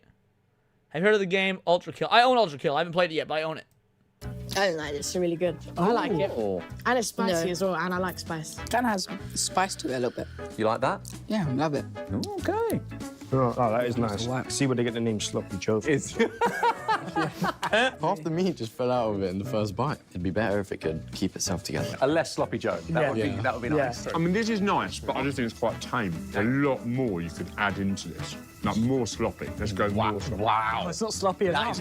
That is not a critique I was expecting. I think it needs cheese and gherkins and other goodness. If this was available here in the UK, would you get a sloppy Joe? Maybe. Yeah. First gets a bit more in shape. What if he tidies himself up a little bit? He becomes Tidy Joe. Yeah. Out of sloppy Joe and a Philly cheese. Definitely a Philly cheese. Philly cheesesteak. Okay. This is way too messy. Okay, next up, a chicken sandwich. How would they call it a sandwich? It's chicken burger. So it's just a Popeye's chicken sandwich. They didn't even make a sandwich here. They just bought a Popeye's chicken sandwich for these kids. That's not the fucking same. Like, if you're having them rank sandwiches, make the fucking sandwich. That's dumb. Americans get really upset about that. That we called it a chicken burger. Like, it's in a burger bun. Even has the sauce. So was the sloppy Joe. Yeah. Was the sloppy Joe a burger? That can stay sloppy Joe. No. I haven't tried the Popeye's chicken sandwich. I'm gonna be real. Like, I was actually really mad at Popeye's because I love their po' boy. Their chicken and shrimp po' boy, dude, was my favorite thing on the menu. And they axed those in favor of the chicken sandwich. So I was like, fuck Popeyes. I didn't go back for ages because of that. So I've never had a Popeye's chicken sandwich. Yeah, I can say, that's perfectly named. Yeah. You call them chicken burgers in Canada, Zach? That's retarded. Chicken burger. Okay. Still chicken burger. I believe at Popeyes they call it chicken sandwich. You call it whatever you want, as long as it's nice. The perfect sandwich, in my opinion. Wow. You're willing to call it a sandwich if it tastes that good? Yeah. If it tastes good enough, it can go into any category it wants. You'll even put marshmallow fluff in. Oh. I don't know if I'll get... Okay. You do know if you go that far. Yeah. Next up, lobster roll. I've never had lobster roll. I love lobster. And I like all the ingredients that go into a lobster roll. I should try lobster roll. I'd have to do it on a cheat day because it obviously does not fit my carnivore diet. Yes. I've never had lobster before. Really wanted to try this. Okay. He takes one of the world's most difficult to eat foods and places it in the world's easiest to eat formats. It's like chicken. Oh, Yeah. Okay. It's like sea chicken, kind of. Chicken. That's good stuff. Like that. I've never really been a fan of that fishy stuff, but that doesn't really taste too fishy. It reminds me a lot of prawn. I don't know if that's just because of the ocean or... It is nice. Oh, wow. Just one bite and done. That is nasty. That's nasty. What? They didn't like the... Dude, these uncultured ass Brits not liking lobster? Wow. I like essence of the sea. Just tastes a bit like... too much like fish. That's the best sandwich yet. Yeah, so you can dig in for more if you want. Help yourself to more sea chicken. What the? Is this an ice cream sandwich? Yes. Ice cream cookies. Oh my days. They don't like fishy stuff, but at the pub they have fish and chips. Good point. It's not even a sandwich. How is this a sandwich? It's for anything sandwich. Wait. You can tell. How is this a... My days. Is this an ice cream sandwich? Oh, Yes. okay. Ice cream cookies. Man, I don't like these. I'm not a big fan. Like, again, because I don't have a sweet tooth. Because I'm not big on sweets. I'm just not, by default, wouldn't really do an ice cream sandwich. Oh my days. It's not even a sandwich. How is this a sandwich? It's for anything sandwich. You can tell this is American as well. It's like diabetes. This is where we've arrived. Jeez, and this is sloppy. Sloppier than Joe. Would you call that? How am I gonna eat this? Oh my gosh. This cookie is massive. Oh. Yeah. Oh, that's so nice. Really good. Ice cream sandwiches. It's really good. It's good, but I would never call this a sandwich in my life. No, but that absolutely meets the definition of sandwich, though. You got some sort of bread on each side, plus a middle portion of an ingredient that's not the bread. It's absolutely a sandwich. I'm gonna have dreams of this. What up, Carlos? Lost for words. That is way too thick, dude. Like, even if I was to eat sweets, and eat like an ice cream sandwich, that's too much, man. You want like little thin cookies with like, you know, maybe a half-inch, quarter-inch of ice cream? That's way too much, man. You're destroying that. The ice cream was good, but actually, when you have a little bit of ice cream, it's better. Yeah, there was a lot in Initially, it there. was just too much ice cream. Okay. Oh, gosh, I'm overwhelmed. Okay. But this is like... The cookie makes the ice cream actually taste nicer. Much, much better than the marshmallow stuff. Okay. You can imagine this dessert sandwich. 100%. This every night. With the sea chicken. How do you eat this in a meal if it's so big? That's not a question that Americans ask themselves very often. It's too much. Can eat this in public. Would you eat it in the privacy of your own home, though? Don't even feel comfortable doing that. That's been a little journey through the world of American sandwiches. You got anything you want to say? Yeah, no. All right, well, let's finish out. But that was... Man, I hate you Brits. I hate you filthy fucking Brits. To American viewers? Watch your calories, man. Okay. You keep going back for more. What do you mean watch? How about we'll start watching our calories and you start watching out for your 9 to 12-year-old girls that got to carry around axes to keep themselves safe from illegal infestation immigrants. How about that, son? Ice cream sandwich. It's nice, but... Is it nice, but you just feel a bit ashamed of yourself? Very much so. How is this a sandwich? Yeah, fuck these filthy Brits. I mean, the video was a good video. I did enjoy the video, but there it is. There's the link. Telling us to watch our calories. God damn. I don't like them motherfuckers. Do I look like I need to watch my calories, motherfucker? Fat is freedom, redcoats. That's good. They tell us to watch our calories and they have roast beef all-you-can-eat buffets. Do they really? I've never been to the UK. I've got so little interest. Like, even before they were infiltrated by a bunch of third worlders that don't realize that rape is illegal, I had no interest in going to the UK. I can't think of anything. I can't think of a single thing, not one, that the UK does better than the US that would warrant a visit there. Like, can anyone in the chat give me an example? Just a single example of one thing the UK does better than us that would warrant a trip across seas. Beef Wellington? Yeah, but is Beef Wellington alone worth the trip, or do we have so much better food here that we can just, like, be chill with not eating Beef Wellington? By default, they do it worse because they have royalty. Royalty in and of itself is worse by its mere existence. Now, we got castles here in the U.S. We got castles in the U.S. Shit, my high school prom was held at a castle. Now, Ireland's different. Ireland's different. I'll go to Ireland. Ireland seems cool as fuck. Talking about, like, I guess I should say, like, Britain. Is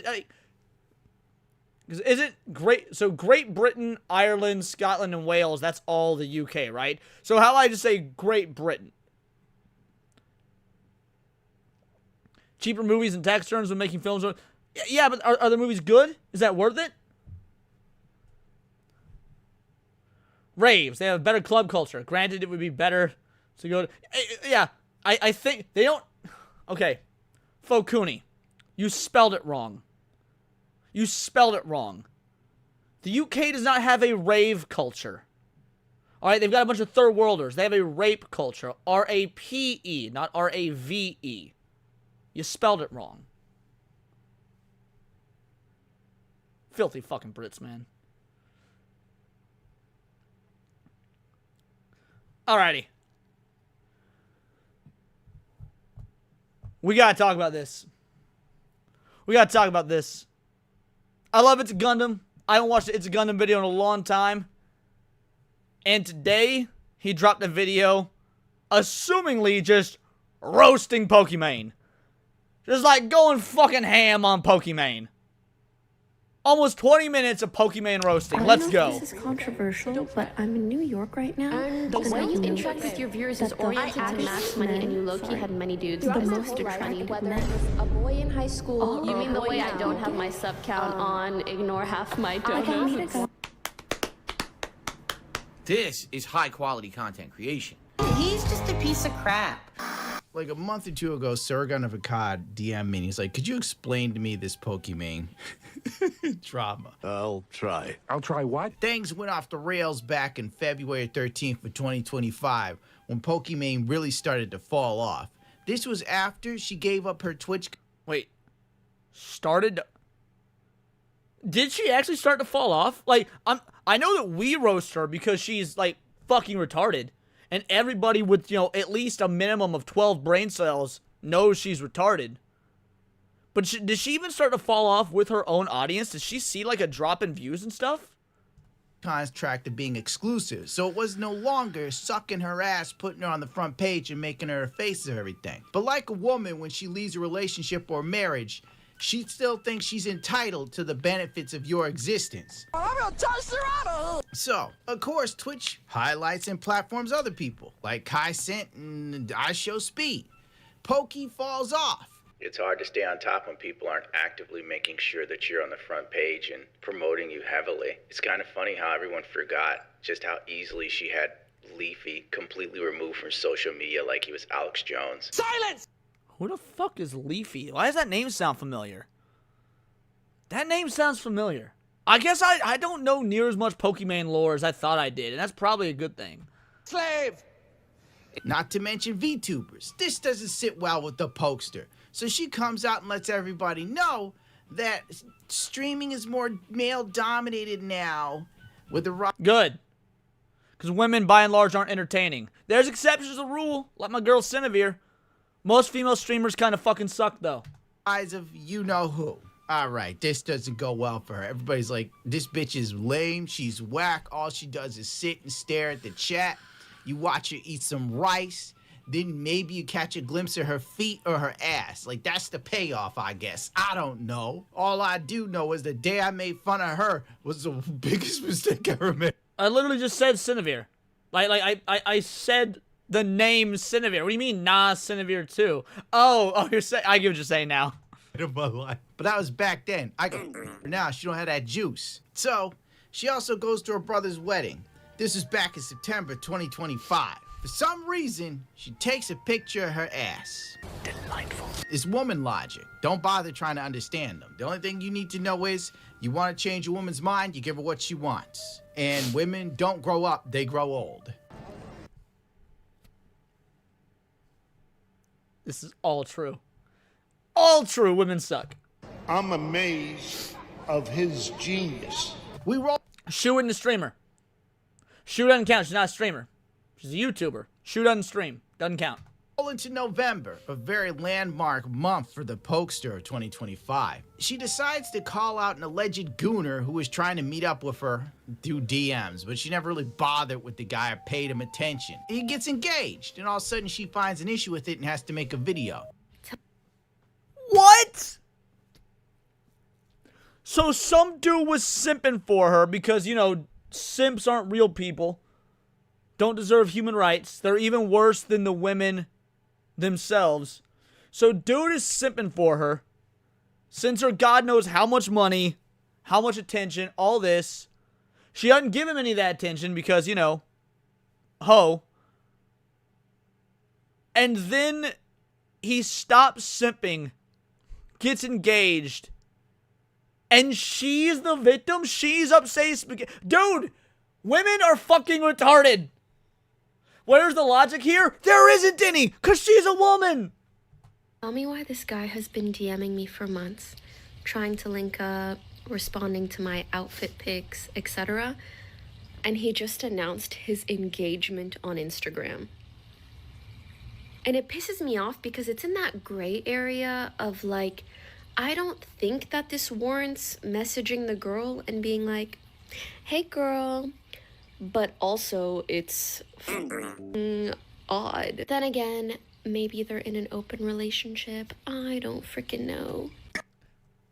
There's something about that gal's voice that just, it's grating. It hurts. Every single bit of that had the level of cohesion, like a 14-year-old, like, how old are you when you're 14? Not how old are you, god damn it. What grade are you in when you're 14? Like, 8th grade? 9th grade? So, like late middle school, early high school, dumb girl. Weird. This chick loves stirring shit because she's got nothing else to do. Who hasn't had someone that was married or in a relationship? Also, wait a sec. Wait, something just occurred to me. Does that mean that she was keeping tabs on the simp? Like, the simp's doing the donations and sending her money and liking her pics and commenting on them and all that? So she's keeping tabs on her own simp to be like checking his socials and stuff to know he announced the engagement. Nah, 7th grade is not 14. Because you drive at 16. You drive at like, I don't know, maybe 7th grade is 14? I don't fucking know. Relationship, try to hook up with them. Everybody. I have it going on. You don't see me posting nothing. He's sexy without knowing he's sexy. And that's really sexy. So she catches more heat, right? Literally, days later, she posts this. I miss when streaming was about gaming, not drama baiting and clip farming. Now, we did do a video on this. We covered this. That shit was funny as fuck. Your whole brand. Drama, clip farming. And then releasing cookies and rebranding them and adding like a little bit of mushroom to give them 3% of protein or some crap like that. And then the cookie company went completely under silently. Oh no, what happened? I'm not even gonna get into that because it's just not worth my damn time. You're literally the reason they added the IRL just streaming section on Twitch. Mods banned anyone else out of the game for more than 20 minutes, but they let you run your Dr. Pokey segments, talking to your viewers out of the game for hours. Yo, how fucked you gotta be? How much of a loser? How much of just a worthless, trite, insipid troglodyte do you have to be for Brittany Venti to be the voice of reason? I'm sitting here right now, I'm about to be like, yeah, this tweet got a point. And then I realize it's Brittany Venti saying it. I was like, holy shit. That's how fucking dumb Pokimane is she's making Brittany Venti look smart, honestly. I was gonna say look just like a notch above Candace Owens. Which AstroTurfed you, so don't cry now. Brittany Venti's right. Then, obviously, Pokimane blocked Brittany Venti because you can't tell Pokimane the truth for nothing. She'll block the shit out your ass. And then Brittany started dunking on her. We have voice 1, which is Baby May, and she does the little girl woo-woo voice. Can I tell you a secret? Every day, one little thing every day. You have the key to looking better and you don't even know it yet. We have Black. I'll be real.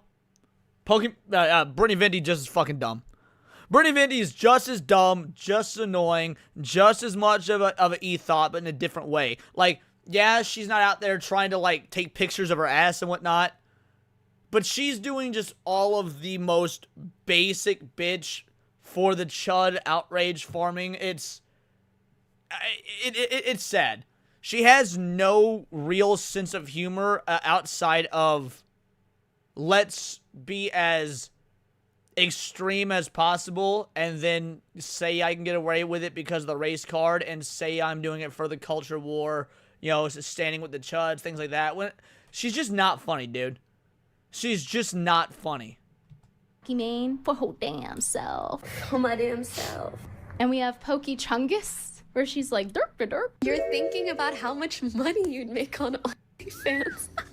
Listen, have I had the thought, like, I wonder, mathematically speaking, how much I would make? Sure, most girls probably have thought that. But have I ever actually considered doing it? Nor, absolutely not. You know, she has a personality. It's whoever she's borrowing from that day. Wow, what do you say after that one? Brutal, savage, wrecked. Pokimane starts doing these cringe TikTok videos about dating and love advice. Why would you want advice from this chick? Can I tell you a secret? I'm really into celibacy. To be honest, I don't really like the concept. No, she's not. No woman on the internet like this whatsoever, ever, is into celibacy. I good goddamn guarantee you that she has used the word incel. Hey, shout out, thanks for the sub, Bonnie. I good goddamn guarantee you she has used the word incel almost as much as Casey Tron. Of a boyfriend, I do want to start a family someday, and as you could say, I'm on a romantic cooldown. Shut your mouth. Shut up. Shut the hole in your face. This resulted in people bombarding this bitch with rabbit and clock memes. You know what? Never mind. Your time's up. And when I say bombarded, they were beating her in the face with rabbit feet. Pokimane is literally 30 years old and single. The last person anyone should take relationship advice from is her. This is true. But then again, Pokimane is not really single. She's always dating in the background. You didn't hear it from me. 30 years old, single, no kids, giving relationship advice. More rap. I don't even know if she's single, right? Recently it was revealed that she had a boyfriend or whatever. I doubt she was single. I would imagine for years she's been pretending to be single while just running through dudes. Because to keep up your image and to keep all the male simps, you have to not advertise you have a boyfriend. So I don't even think she was actually single. Rabbits. So then she starts releasing even more of these weird-ass videos. Pokimane explains why she isn't married at 29 years old as a public figure. I watched this video. It's absolute garbage. Here's why I'm not married yet. My parents keep asking, so I'm just gonna send them this video. 1, dating while being a public figure has its difficulties. If I go on a dating app, I'm either bombarded with people asking if it's really me, or I get banned because they think I'm catfishing myself. Then maybe don't use a fucking dating app. Go to the goddamn library or a rock concert or something. Because it's all real. And yeah, exactly, Fokuni. That's the real reason. She would lose her income. Like, just acknowledge that's the reason. You would lose your fucking income. You could at least be honest. Shit. And it's not an act. It's all reality. Her eggs are expiring. She's exhausted her supply. Almost 30, talking like this. Why is she doing it? Who the hell knows? Oh, wait, that's right. Women don't grow up, they grow old. I'm stupid. After all of these memes making fun of her getting older and still doing these stupid little videos and relationship advice things, she goes out and buys herself an engagement ring and acts like a black woman. I bought an engagement ring for myself. Okay, but you guys told me to. In the Yeah, but Anita Sarkeesian married herself. So, like, you're still... Damn, bro. That's... Not only did you get bodied by Brittany Venti... You don't even self-simp enough to supersede Anita Sarkeesian. Anita Sarkeesian owned you when it came to self-simpery. How weak you gotta be to be worse than both Brittany Venti and Anita Sarkeesian? Shout out to Ebonics Kang, 99-cent banana. Once my last video, you guys kept talking about a ring. A lot of you were saying, girl, just go get one for yourself. So that's what I did. A ring at Bulk Read that I just fell in love with. It felt like way too much to get for myself, but then the more I thought about it, I was like, I hope some... Felt like too much to get for myself? Bitch, you are a multi-millionaire. You could probably buy the company that makes the rings. Shut the fuck up. Day I actually get engaged. The person that you are engaged to the most... Ebonics Kang with a 5 banger says, they were Kangs and shit. That's stupid. You're stupid. Stop being stupid. Shout out Ebonics Kang. Appreciate you, homie. In your entire lifetime is your damn self. So why shouldn't I get this ring for my damn self? Oh my God, corny, lame, boo, tomato, tomato, tomato, I'm throwing tomato. I don't know who our marketing team is, but you need to fire these motherfuckers. And that's on the real. Pokimane wants someone to come up with an everything shower where someone washes every inch of your body for you. See how she makes like this sort of engagement bait stuff for the people that are attracted to her to get kind of hot with these ideas. I mean, you have to be in love with this girl to listen to this. An engagement shower where someone washes every inch of your body for you. That's called a sponge bath, dude. It's a sponge bath. You're basically saying you want to be in a retirement home. Matt Funcool, the 99-cent brain rot super sticker. Agreed. Shout out. Somehow even care. Women in the comment section tell her, why the fuck is window the problem word? Huh? Why the fuck is window the problem? I don't know what you mean. That it already exists. It's called getting a husband. So she's even getting roasted by women, right? Pokimane ain't taking it too well. You know what I wish they would invent? An everything shower, but someone else does it to you. Like, I want you to wash every square inch of my body. Scalp, hair, blowout, thread, wax, shave, everything. And I come out like a new human being. But in there... This is making me supremely uncomfortable. If I'm being completely honest, this made me supremely uncomfortable. I'm just letting it happen. Could somebody make that, please? I'm very lazy. Oh, yeah. It's a rockin' good time. Dude, she was getting bombarded. I would imagine Pokimane's timeline. It's like scorched earth of people just hating her. I don't know if this is controversial, but I'm in New York right now, and I've noticed that the hottest men, the most attractive men, all happen to be gay.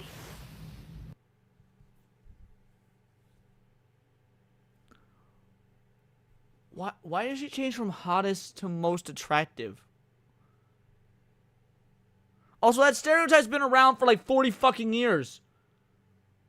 What is this broad? What do you mean her personality is a huge turnoff? What personality? She doesn't have a personality to be a turnoff. Like, I'll meet a guy, I'll be like... And then I find out. And it's all of them. I don't know why.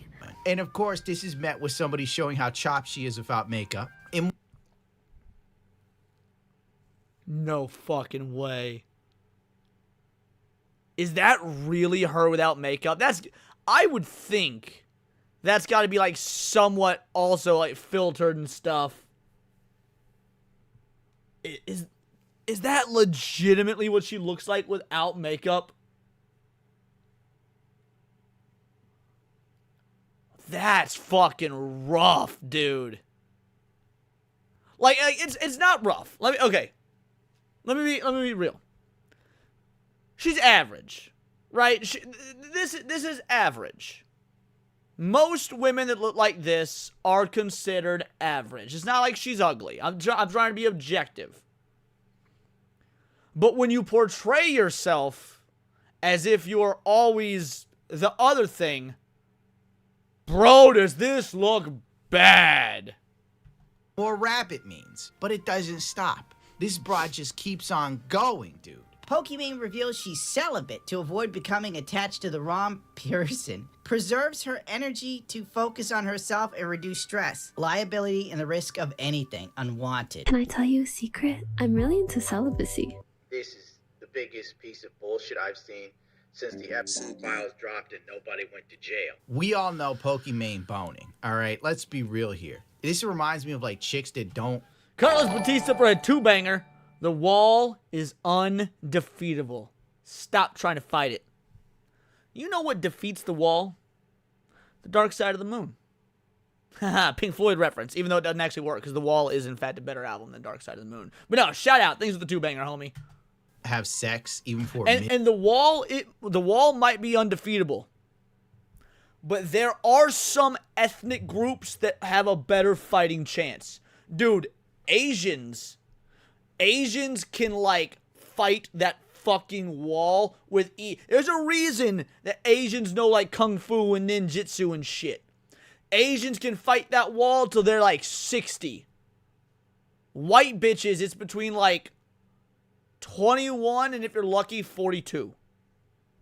Anywhere in that age range, you might be fucked. Asians, on the other hand, they, like, you know that one dumbass meme from Jujutsu Kaisen or whatever, they're just like rubbing the hair while blocking everything? That's Asian broads when it comes to the wall. They start counting the days like a goddamn drug addict or an alcoholic in recovery. It's been 100 days since I have been with someone. I'm in remission. I'm just saying, this is just dumb shit. Of course, people dunk on her, obviously. I'm not reading all the tweets. There's like thousands of them. It's December 22nd now, just a few weeks after her last post to talk about celibacy. This is the first official soft launch of her boyfriend called Sunkiss. She thought she was playing 4D chess by wearing a rabbit outfit while doing this TikTok trend. Everybody made fun of her for being 30 years old and doing it. But the real point of this was to let somebody know she actually has a guy. In January, Pokimane in a boat with Jason the Ween in some tourist hotspot are talking, and she talks about Eat the Rich. This was so fucking funny. If you guys haven't seen this, you are in for a treat. Do you think someday we'll have a revolution like that in America? Right? It's getting there, right? We already have one. Another one. What's going on? The wealth disparity is getting bad. The wage gap, I hate that shit. It's incredible how streaming's made some of the dumbest motherfuckers alive rich as shit. No wealth disparity. Wealth disparity. Wage gap is like between men and women. Most of the standard feminist injustice statistics are exaggerated or just plain wrong. Base Christina Hoff summer insert. If you guys don't watch this broad, factual feminist, to be fair, I haven't watched her in years, so I don't know if she's still good. She used to be awesome. She was one of the OG anti-SJW content creators. Like, Christina Hoff summer is, or at least was, fucking incredible. It's not true that women are being cheated out of 23% of their salaries. Men and women, we love each other. Thanks. And we hate the rich. Anyways. Too much. Aren't you the rich? No! Like the ultra rich, the ultra giga rich, the unnecessarily You have to clarify. rich. They're gonna clip that and it's gonna make you look bad. Oh. You gotta say the billionaires. The billionaires. Because you are rich. The Bezos. I'm losing my mind. Meanwhile, she's worth like multi-millions of dollars. Eagle Lord just says, is she retarded? The fact that you have to ask that makes me wonder if you're retarded.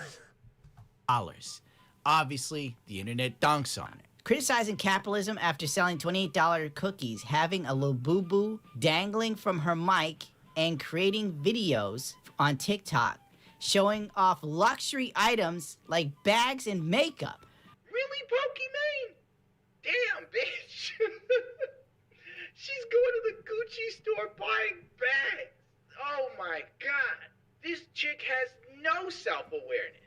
On February 3rd or 2nd, who even cares, Pokimane shows off her neighbor to do a workout routine with him. The only thing you saw was this Asian dude actually working out while she walked on a treadmill drinking boba tea, which means she burned no calories. In fact, she can't. Ebonics Kang for a 5-banger says, I bet she ran through like a street after a Perry? I think you mean party. Wait, I bet she ran through like a street after a party, I assume is what you meant to say. I like Perry better, though. I like Perry because I start thinking of her as, like, a fucking Elden Ring boss. You know, she's trying to come after all these dudes, and you just got, like Perry, dodge roll, to stay out of the way of all her, like, disgusting feminist Twitch e-thought attacks. I love it. Shout out Ebonics Kang, this is for you, homie. Now excuse me while I harass someone for having pronouns in their bio. I think I used that clip earlier already. I'll use another one next time. My bad. Came off that treadmill with a surplus of 100 extra calories. Chick math, basically. And once again, this is more annoying cringe stuff that who the hell wants to see. This is like some TikTok crap you do when you're in a relationship about something. I don't even know. A lot of dancing, goobering around. I mean, if you're 30 and you're doing this, what's it doing, to be honest? Experiencing 40% less viewership and donations. So how come one day I can feel like such a baddie, and then the next day, feel like I look like a troll under a bridge? Well, maybe the next day you didn't wake up and put your makeup on, honey. What's that about? Do I actually look worse on the other day? Do I look a lot worse or a little? Like, what's going on? Holy shit, when she nodded her head, it literally sounded hollow. We run it back. I'm going to turn this up. Sorry if I blow out you guys' volume. When she knocks her head, it actually sounds hollow. Listen to this. Do I look a lot worse or a little? Like, what's... Y'all hear that? Tell me if it sounds the same when I do it. Did that sound the same? Let me, like in all reality, let me know. Did it sound the same when I did it? That was almost cartoonishly hollow. Like, if Elmer Fudd was like the knock on Yosemite Sam's head, or vice versa, Yosemite Sam on Elmer Fudd's head, and that's the sort of sound effect you would get. Yeah, you guys saying it didn't sound the same when I did it. This broad really has like a little fucking T-Rex brain. Holy shit. What's going on up here? Sad. Very sad. On February 13th, she shows off her neighbor again, talking about how talented he is. Floor drop, I have to introduce you to a recurring character in my life. This is Chris, also known as Sunkiss, also known as my neighbor. We met at one of those everybody in the building gets together kind of parties. And then there were board games for people in the building, so we got to know each other at board game nights. Chris cooks a lot, gyms a lot, and he sings. He's just a fucking prop, dude. He's not looking into the camera. He's not saying anything. Like, this is the equivalent of the AI sex dolls that are going to be on the market for dudes. He's just a fucking... You remember when Paris Hilton used to, like, carry around a little chihuahua in a purse as a prop? This is like her little chihuahua, only he's a, like, lean, fit Asian. Chris, sing. Right. That's kind of all there is to say. Damn, I'm pretty boring. Okay, me too. Also, he makes really cute sibling content. His brother and sister, who are both equally cute. Can you show them what you're cooking? This is the Chilean sea bass lemon caper butter sauce. Oh, and he sings a lot of songs in China/in Chinese. Yup. Wait, I've never heard you sing in Chinese. Really? Yeah. 我们今生注定是沧桑. Almost any dude. I'll be real. That didn't sound that impressive. Like, I've listened to... I know you were being sarcastic, oh Lord. That didn't sound that impressive. I've heard a lot of Asian singers one, especially Chinese singers. Like, Chinese music is good. That sounded pretty average. Can sing. It isn't a special ability. Case in point, here's me. Emptiness on down my bed. This tiny island is old age and its wisdom. If that's actually Gundam singing, first of all, well done. Notably better than the other guy. But also, now to be fair, there was also more production quality into that. I'll be fair. But good self-plug. Like, like, when you blend a self-plug seamlessly into your video like that, well done.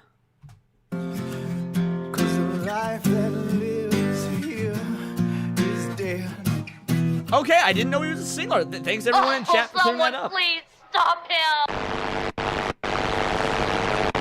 You act like you found something amazing. Frankly, she's going through the Western female Asian boy fetish craze that's going on right now because of K-pop, where every one of these chicks, you know, like ST Peach, they're just so hungry for a good-looking Korean guy with enough plastic surgery to make Michael Jackson go, damn, dude. But then they can't get one of those dudes because they're usually famous. So they settle for a close enough Asian. White women do this all the time. I know, I played in a Japanese band. Dude, you don't even want to know. So yeah, this is Pokemane's boyfriend for real. She's totally boning this dude, 100%. Even if it's not like a normal relationship and it's just like open or for fun or, you know, we're just pals. She's climbing him like a jungle gym. And she thinks everybody's stupid. I posted a gym video with my neighbor. I saw that. Was it actually your neighbor? Yes. Okay, that's what I thought. We met at, you know those building get-togethers where they're like, everybody in this building, come hang out, kind of parties. And then we got to know each other at board game nights for, like, people in the building, essentially. Or, like, friends on the same floor, sort of thing. Anyways, I'm laughing because I posted that, and I don't know, you know how Twitter is. I actually don't see how Twitter is because I don't really like to be on Twitter. But I see how my fans are like, why are people on Twitter being weird? And then the reason she doesn't go on X, by the way, is because every time she does, roasted into oblivion. And it's amazing. People on Twitter were like, imagine having to hide your partner because your community's going to freak out. And then my whole community is like, oh my God, cute video. It's funny. So Garrett says, anybody in chat, have y'all lived in an apartment bar to those get-togethers? Because I never heard of this. So I was actually going to bring up how that doesn't really happen anymore. Now, that did used to be a thing. In an apartment I lived in maybe 7 or 8 years ago, there was, like, once a month they would do a pizza gathering, or they would do in the mornings, they would do, like, a donut gathering, to where they did, like, free pizzas, again, or donuts mingling, and you could interact with your other tenants and stuff like that. It was more just like a social, it was a social thing. Not like a full-on party, just more like a, hey, come get some free pizza, meet your neighbors, the whole nine.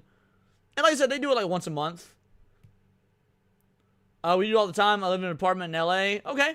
Still happens at mine, usually only during the summertime. Yeah, it is a lot more common during the summer, that's true. And if it happens at the current apartment I live in, I'm not aware of it. I can't think of one time that's been done. I've lived in these apartments for like 4 years now. No, I'm like, it just feels like, okay, two entirely different worlds. We on Twitter's just very bad, but I agree with default Asian woman. Twitter is bad. But on the other hand, I disagree. I think Twitter is fucking incredible. I love it. I will never not love it. All the best discourse, all the most fun happens on X. Pokemane is acting as if the people that are in her community, which are probably the utmost fart-sniffing huffers and the largest sycophants in her group, of course they're gonna be like, oh, cute video, there's nothing to this. Lest we forget, remember when Amaranth was lying about being married for years? And then finally she brings out her husband and her fan base went catatonic? Most of them fought tooth and nail for years. You know how many motherfuckers DM hate messages to me for saying she was married? And then the minute she admitted it, not one apology. May you burn. I will not suffer the heretic or the Xenos. Like, why don't you cut this shit out? And why are you even filming this, girl? If this is your life, real talk, live it. Don't film it and share it with the rest of us. The only thing you're confirming is how insecure you are, despite all the success and money you have. And granted, maybe you should be insecure because it's not like you're talented. I'm not trying to be a dick, it's just you really. If you didn't look good with makeup on, girl, you'd be working at McDonald's. That's on the real. That was pretty golden. That was good. I enjoyed it. Papa Gundam videos are always fun. His sense of humor is top tier. Excellent script writer. You love to see it. There's the link. I just dropped it in there for you guys. Old Papa taking a slap at his old wife. Yeah, that was fun. Hope you guys enjoyed that as much as I did. Because we're about to get serious. And when I say we're about to get serious, we're about to do that thing that Daxnar hates. We're about to do that thing on the stream that Daxnar fucking hates. Dax, you still with us? I need to know if Daxnar is still with us, because if so, I'm curious about what he's gonna think of this. He hates video essays. He hates like nerd-oriented video essays. And we got this one right here. How a sequel can ruin a legacy. Which I agree with, mind you. Like, at least the premise. I haven't seen the video, so I don't know what they're going to say about it. But in theory, yes. Sequels can retroactively ruin a franchise, an IP, the whole nine. Ebonics King for a 5-banger. It's women like this that makes others want to burn the world to a crisp. And yes, my apartment do gatherings. There's some whales and mines and ducks. Shout out Ebonics King. This is for you, homie. Name one word that starts with G pronounced like J. Gentrification. Shoot, should have thought of that. I was just in San Francisco. I figured since you a black dude sending that comment about living in apartments, I need to play you a video about gentrification. It only makes sense. Alright, Daxy, this is for you. How a sequel can ruin a legacy. Let's go. Just finished an incredible series. You feel really grateful for how awesome it was, but you just wish there was more. So you wait, and wait, and wait, until finally, they announce a sequel. A whole...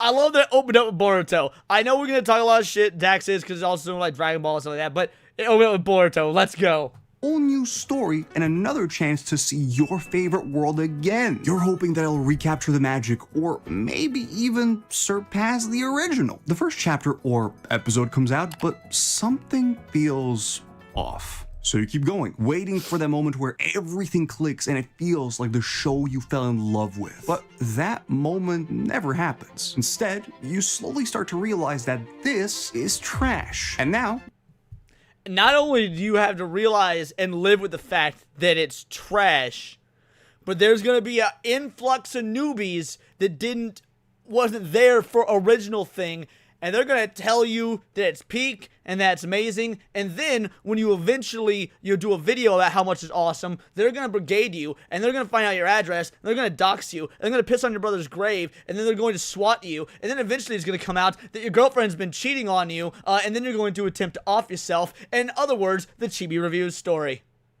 All because Boruto exists.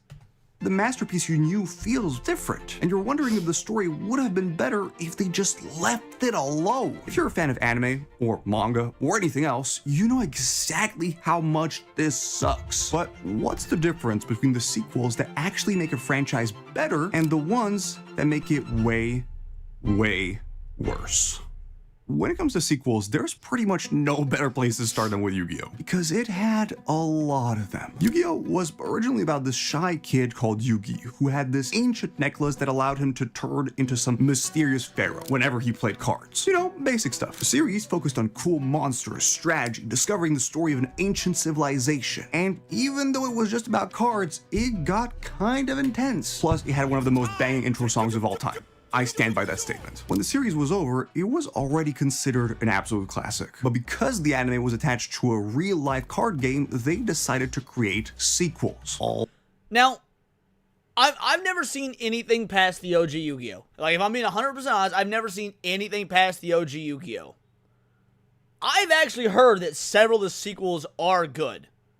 You guys in the chat that watch Yu-Gi-Oh! and like the spin-offs and whatnot will have to let me know. But I have heard some of the sequels are good. So, like, is Yu-Gi-Oh! Considered a sequel that, like, you know, that ruins the legacy? Stupid question, would this include remakes? Because for me, MMA Brotherhood is more enjoyable. I include remakes when talking about stuff like this. For example, I think Ghostbusters 2016, which is technically a remake / reboot more than anything, did sully the entire franchise. 5D was great. I like JX a lot. Someone else says I like 5Ds.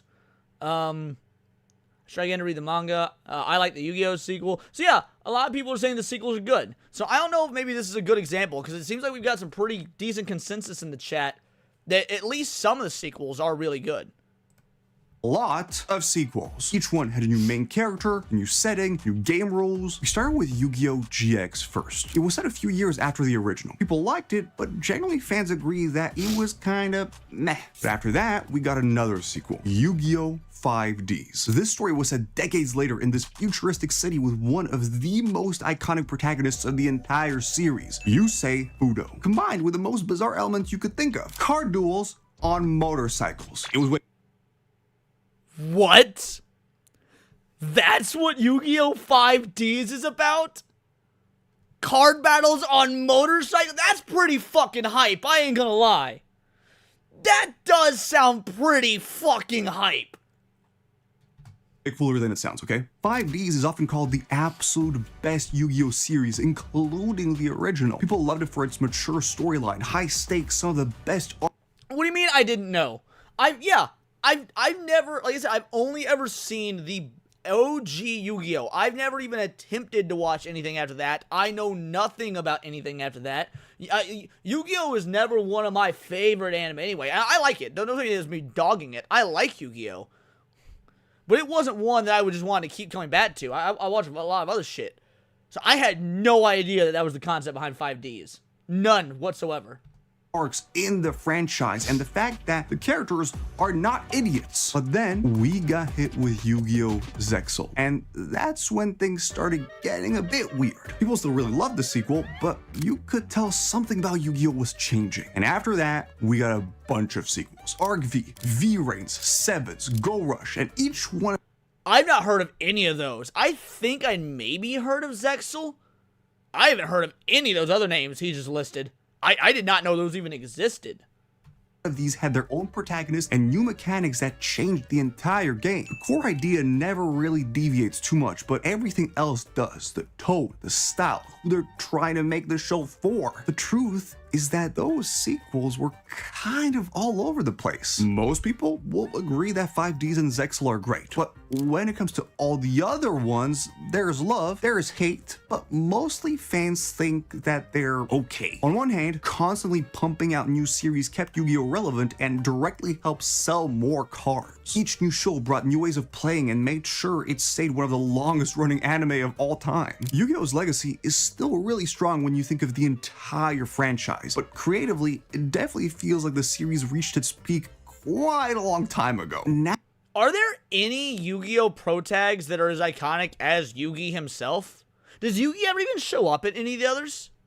Like, because you can hypothetically do Pokemon stuff that doesn't star Ash, and then maybe you can get like an Ash cameo or something. Does Yugi ever show up again? nowadays, when people think about Yu-Gi-Oh!, they mostly think about an anime that used to be good. Unlike Yu-Gi-Oh!, some other legendary series.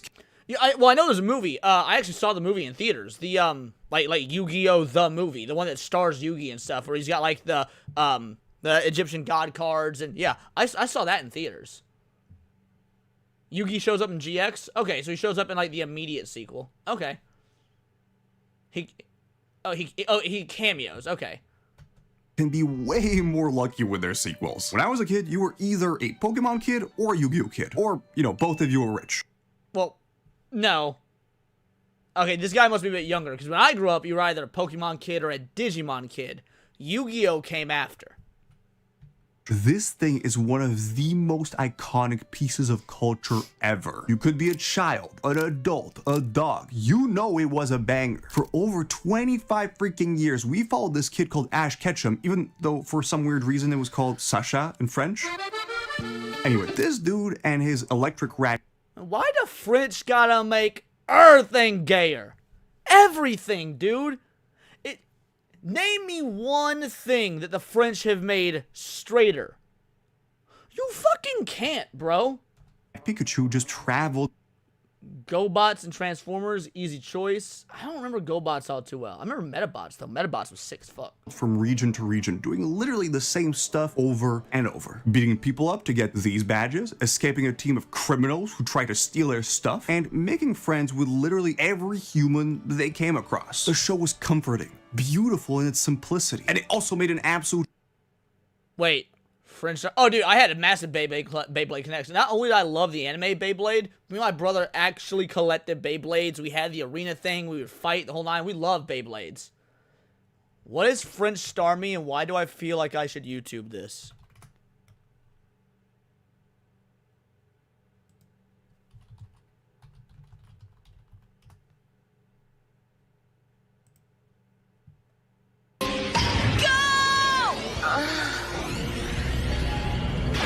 Attention, Starose! Attaque, charge!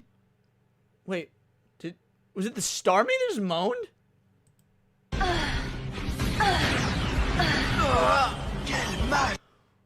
What the fuck? Starmie just moans in French?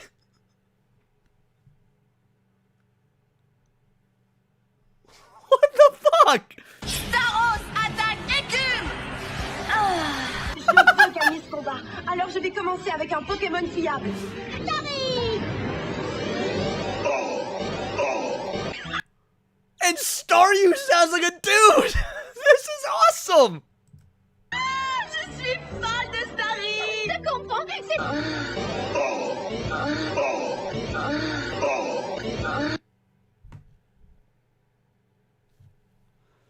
Worth the detour.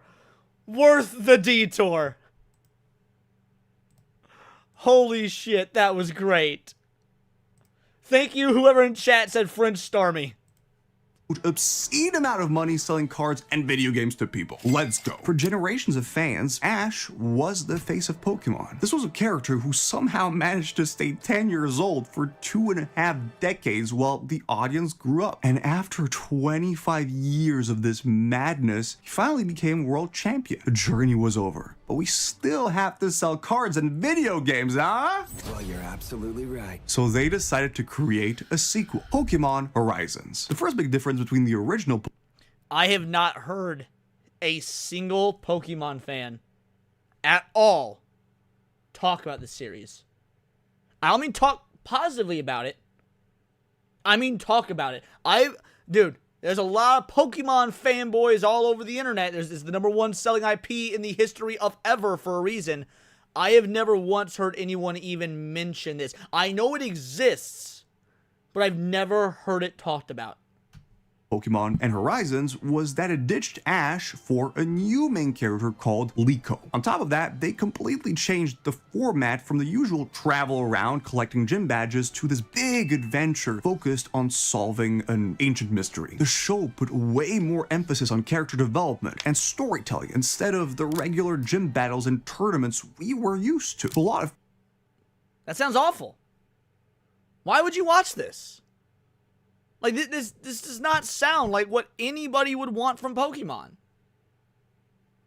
Fans, this felt like a fresh start for the whole series. But to some other people, getting rid of Ash, literally one of the most recognizable characters in anime history, was a pretty big risk. And at first, Horizons really struggled. Even though the whole premise sounded pretty cool, the show was missing epic battles and a clear progression system like the gym badges. You know, the things that made Pokemon, Pokemon. But then something happened. The show slowly got better. In its second year, the series finally brought back those strategic Pokemon battles we love. The anime started trending and actually managed to recapture that magic that made the Ash era so good. If you're like me and you stopped watching Pokemon like 100 years ago, you probably had no freaking clue that there was even a sequel to begin with. I mean, well, again, I knew about all the sequels and whatnot. I even knew New Horizons existed. But I've never, like... I don't know, I didn't even know it had like a second season, let alone that it was still going. Yeah, this is strange. This one's strange. But trust me when I say that Pokemon Horizons is basically marking a whole new era for this thing. It shows that you can make a sequel that respects what came before while still being bold enough to try new things, making sure Pokemon's legacy doesn't just stick around, but actually grows even bigger. Sometimes the sequel is so much better than the original that it becomes one of the best manga of all time. Listen. Alright. We about to get in some JoJo shit. Let's go. Your boy a JoJo fan, let's go. The idea that there was going to be a video on this channel that doesn't mention JoJo is crazy. JoJo's Bizarre Adventure is basically the story that follows the Joestar family as they deal with the most ridiculous supernatural buffoonery you can imagine. And JoJo's Bizarre Adventure does generational storytelling better than Star Wars. And I'm not even talking Disney, I mean like including the EU. Now look, as an IP, I love Star Wars more. But if we're just talking about the concept of generational storytelling, JoJo does it best, son. Talking about over 1,000 chapters of threats that span across different eras and continents. Here's where the author absolutely— Bro, fucking timelines. Like, eventually, over different timelines. Lost his mind. At the end of part 6, he doesn't just decide to create a new part as usual. No. This madman literally resets the entire story after hundreds of chapters. And that is how we got JoJo's Part 7, Steel Ball Run. We're now in an alternate universe set in 1890s America, and the whole story revolves around this cross-country horse race. Our new JoJo is Johnny Joestar, who starts the story as a paraplegic former jockey. Then you've got his charismatic mentor slash partner, Gyro Zeppeli. The whole vibe is very different. It's less about— Oh, D4C is favorite band. D4C, is that the AC/DC reference one? Random fighting and more mature overall. We're talking Western adventure, political intrigue, philosophy. This sequel does this thing where it constantly honors previous JoJo stuff while still doing its own thing. And the main villain is the freaking president of the United States. What more could you possibly want? When this sequel dropped, people immediately knew something was different. It felt like the moment— Oh yeah, okay, D4C is Dirty Deeds Done Dirt Cheap. That's right, yeah. The author, Hirohiko Araki, had finally reached his absolute peak as a creator. Steel Ball Run isn't just praised by JoJo fans, but the entire manga community. And trust me, these animals agree about nothing. We're talking about readers losing their minds over the writing, the character development, the synergy between the protagonist and Araki's artwork. Have you seen it? The success of Steel Ball Run was so overwhelming that it basically guaranteed JoJo could keep going without becoming repetitive or boring. It set up this new continuity that gave us JoJo Lion and now the JoJo Lands, proving that this series has infinite potential as long as Araki keeps doing— Yes, I use OBS to stream his thing. More importantly, it forced all the critics and skeptics who used to dismiss JoJo as just some cult classic or meme factory to just— See, I don't know if anybody ever called JoJo a cult classic, though. Like, ever since Part 3, when did Part 3 start debuting in America? When did Stardust Crusaders come out in America?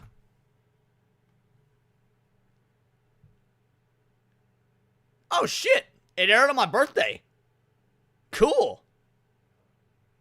It debuted. The English dub debuted on my birthday. That's awesome. But in 2014, right? So yeah, I would say Stardust Crusaders is when it became like truly mainstream. Exactly, yeah, Dax is correct. JoJo is a meme factory because it's iconic. It's not iconic because it's a meme factory. I'd say you're exactly correct. Just shut up. Steel Ball Run is this rare example of a sequel that doesn't just honor its legacy, it takes the series to new creative heights, even after decades of existence. And to this day, I didn't say I watched it dubbed. I said the dub debuted on my birthday. I did not say I watched it dubbed. It is ranked as the second best manga of all time, behind Berserk. Unfortunately, there are also times where the manga sequel is good, but the anime sequel, not so much. Tokyo Ghoul— I won't lie, I've never been a Tokyo Ghoul fan. I've never read the manga. I don't know shit about the manga. The anime sucks, though. Anime fucking sucks. Is basically what happens when someone decides to make a dark, messed up fantasy story, but also bring the edginess up to the absolute max. The whole thing follows this dude called Ken Kaneki, who starts off as your typical student, but then he has this encounter with a ghoul, which is basically a monster who looks like a regular person, and bam, he becomes a half ghoul, half human. The original series was famous for its psychological depth, and the manga of Tokyo Ghoul was great. I think he meant the anime was terrible. Like I said, I don't fucking like the anime. I'm not much of a manga reader, so and these tragic characters that would just make you question your entire life while you were reading. I mean, at some point, this was legit one of the biggest shows out there. Every weeb alive was talking about it. And then just a couple of months after the manga was done, the author decided to give us a sequel called Tokyo Ghoul Re. It picks up 2 years after the original and introduces Kaneki under his new identity, Heisei Sasaki, who lost his memory and is now working for the CCG, who are basically this group of detectives who hunt ghouls. The sequel brings new characters. Dragon Ball Super has that problem. The manga was good, the anime not so much. I disagree. I think both are good for different reasons. Also, unlike what he's talking about, the anime came first. The anime came first. So the manga is the one that's doing the changes and alterations. New factions and gives us a deeper look at all the political and scientific stuff going on behind the scenes. The story builds up to this final war that's gonna decide what happens to both humans and ghouls. The manga version of the sequel is generally considered a solid continuation. People usually agree that there was a lot of psychological complexity and super messed up but interesting moments. Sure, there were issues, but it was great. Until the anime decided to do something pretty weird. The adaptation of the manga was already pretty bad in the first season, but instead of just continuing to adapt the manga, the anime decided to create its own sequel called Tokyo Ghoul Route A, or... So wait. So the sequel to Tokyo Ghoul, the anime, is its own original story? Is that what he's saying? Will this guy talk about Trigun and its sequels? Junebug. If I'm reacting to this in real time, how would I know what he's going to talk about? Why don't you think about that one for a moment, buddy? Square root of A, as I like to call it. And the name was honestly the least bad thing about it. In Square root of A, the main character joins the villains for literally no reason. There's no character development, no logic, and just why? People generally hated the sequel, but the worst part is that it kind of messed up the future of the anime. This series had built up this reputation for not caring about adapting the manga. So when Tokyo Ghoul Re came out, no one else cared. The most hilarious part is that the only thing that— How dare I not know the future? Consistently got praised about this entire mess is the opening theme. That's it. The actual— Alright, someone in the chat said that opening though. I've never heard the opening, so I don't know, but okay, apparently that's a uniform opinion. This dude someone brought up in chat. Okay. Content was so bad that it managed to disappoint both manga fans who knew how good it could have been and anime-only viewers who just wanted to watch something good. Sometimes the original series isn't even that good, so it kind of feels like a sequel couldn't be worse, until it is. The Seven Deadly Sins is a fantasy adventure series. And it sucks, and it's always sucked, and I don't care what people say. Seven Deadly Sins is straight fucking ass. I mean, it didn't get bad till season 3 when the animation took it. Fuck you. Seven Deadly Sins blows. It's always blown. I've never read the manga. I don't know. I don't give a fuck. This anime sucks. Alright? Oh, I hate it. That follows these legendary knights called the Seven Deadly Sins. The simplest way I can explain it is that they're this group of— How fucked up your anime gotta be for King Arthur to be your coolest character, and he's barely in it, and he's like a little fucking teenager who's not even actually King Arthur yet. I hate this goddamn show, bro. Overpowered, quirky warriors that go on a journey. It was never the greatest thing ever made. It had epic battles, magical powers— It didn't even have epic battles! It pretended it had epic battles by giving us a bunch of flashy bullshit. It is the definition of style over substance. And even then, its style really isn't that stylish. It's just, oh wow, something's finally happening, so it looks stylish compared to the fact that the rest of the show's a fucking nothing burger. A big cast of characters, classic stuff. But as the series went on, everything progressively got worse and worse. Especially the anime, where the animation quality became like embarrassingly bad. But here's the thing, the same author was gonna start working on a new sequel. So maybe with all the time they'd spent writing and learning from their mistakes, they would have improved. Why the fuck should I feel anything for Bond? Dude can heal from everything. Why would I feel anything for Bond? Oh, but what about that heart-wrenching backstory with the girl that's like, I don't give a fuck.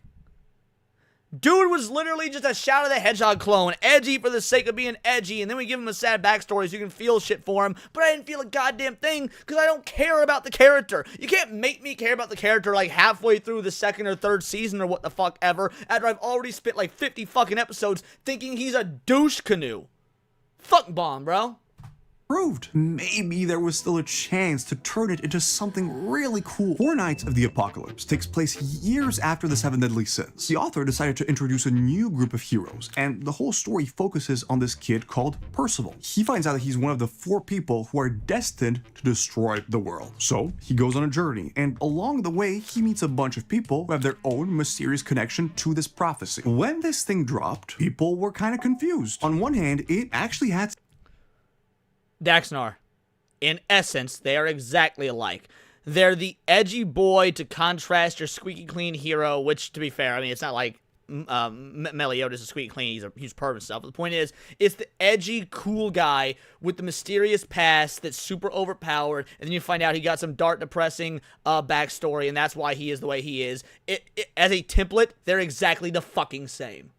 Some generally good ideas, some interesting character concepts, solid world building, interesting magic abilities that were pretty cool to look at, and even moments of decent writing. But here's the problem. All those positives got completely overshadowed by some huge issues. According to a lot of fans, the dialogue was absolutely terrible, especially for the female characters. There was still a lot of weird stuff that was already a problem in the original series, and instead of fixing it, they just kinda doubled down on it. It was... See?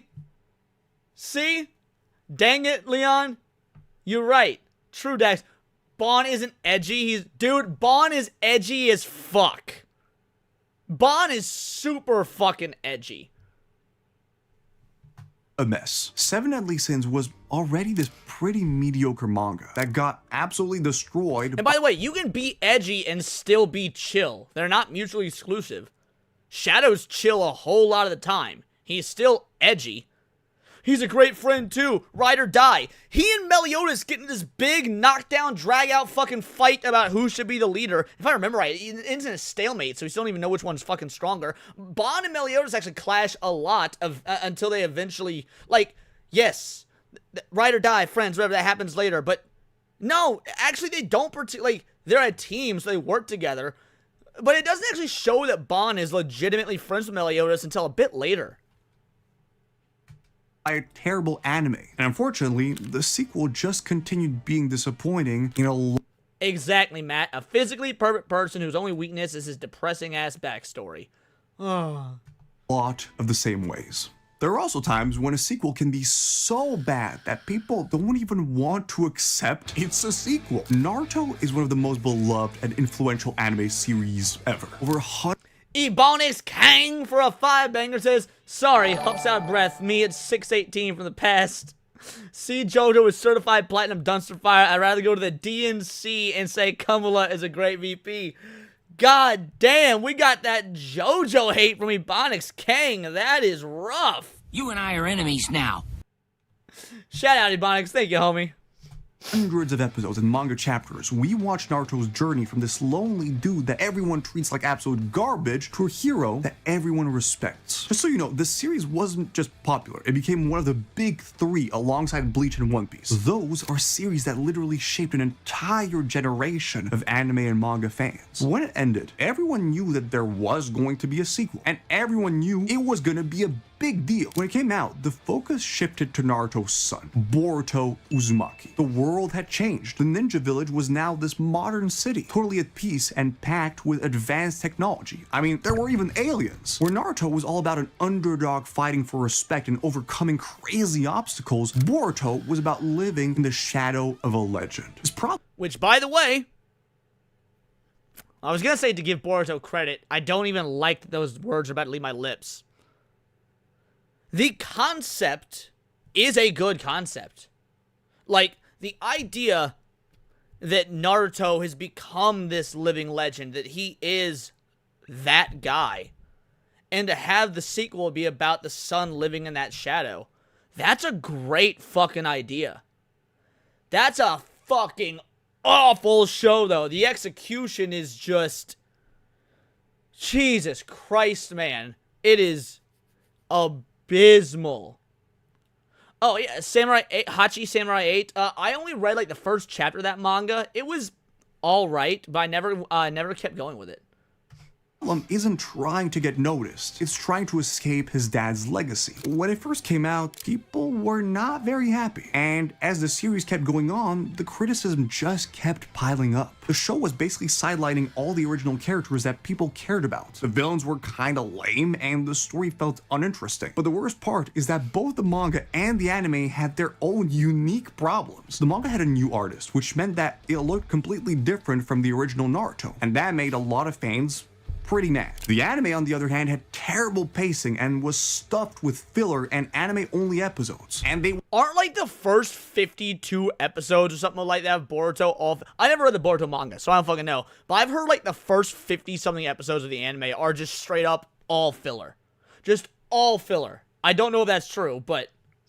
Or not good. For a long time Naruto fans felt like Boruto completely failed to live up to what came before it. That was until part 2 of Boruto came out. 2 Blue Vortex. This continuation finally made the series feel like it was actually about Boruto. The series fully embraced him as this overpowered character, and he transformed from an obnoxious kid to someone cool. The enemies got better. There was a genuine sense of mystery, and the author's art style, which got absolutely roasted early on, had improved so much while still keeping his own vibe. All the feelings around this series have flipped so much that you rarely hear any. Have they?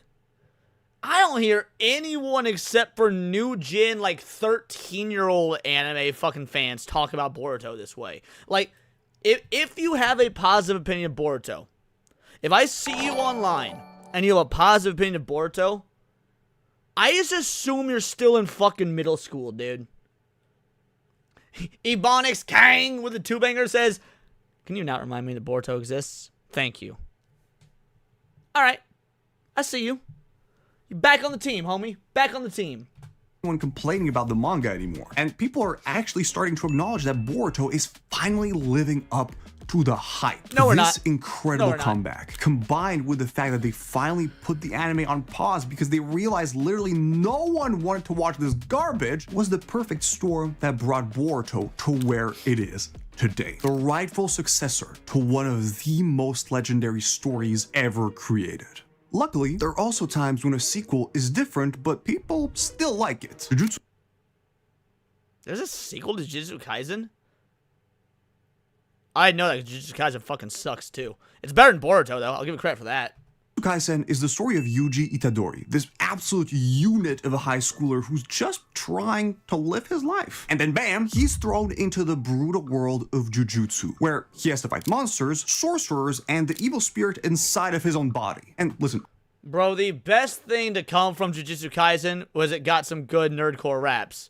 That's when your best fucking thing is that some British and American white boy internet rappers made better music than your show. That's not that much to say. For a while there, JJK was genuinely untouchable. The fight scenes were insane. It is absolutely legendary, Dax, by definition. By definition.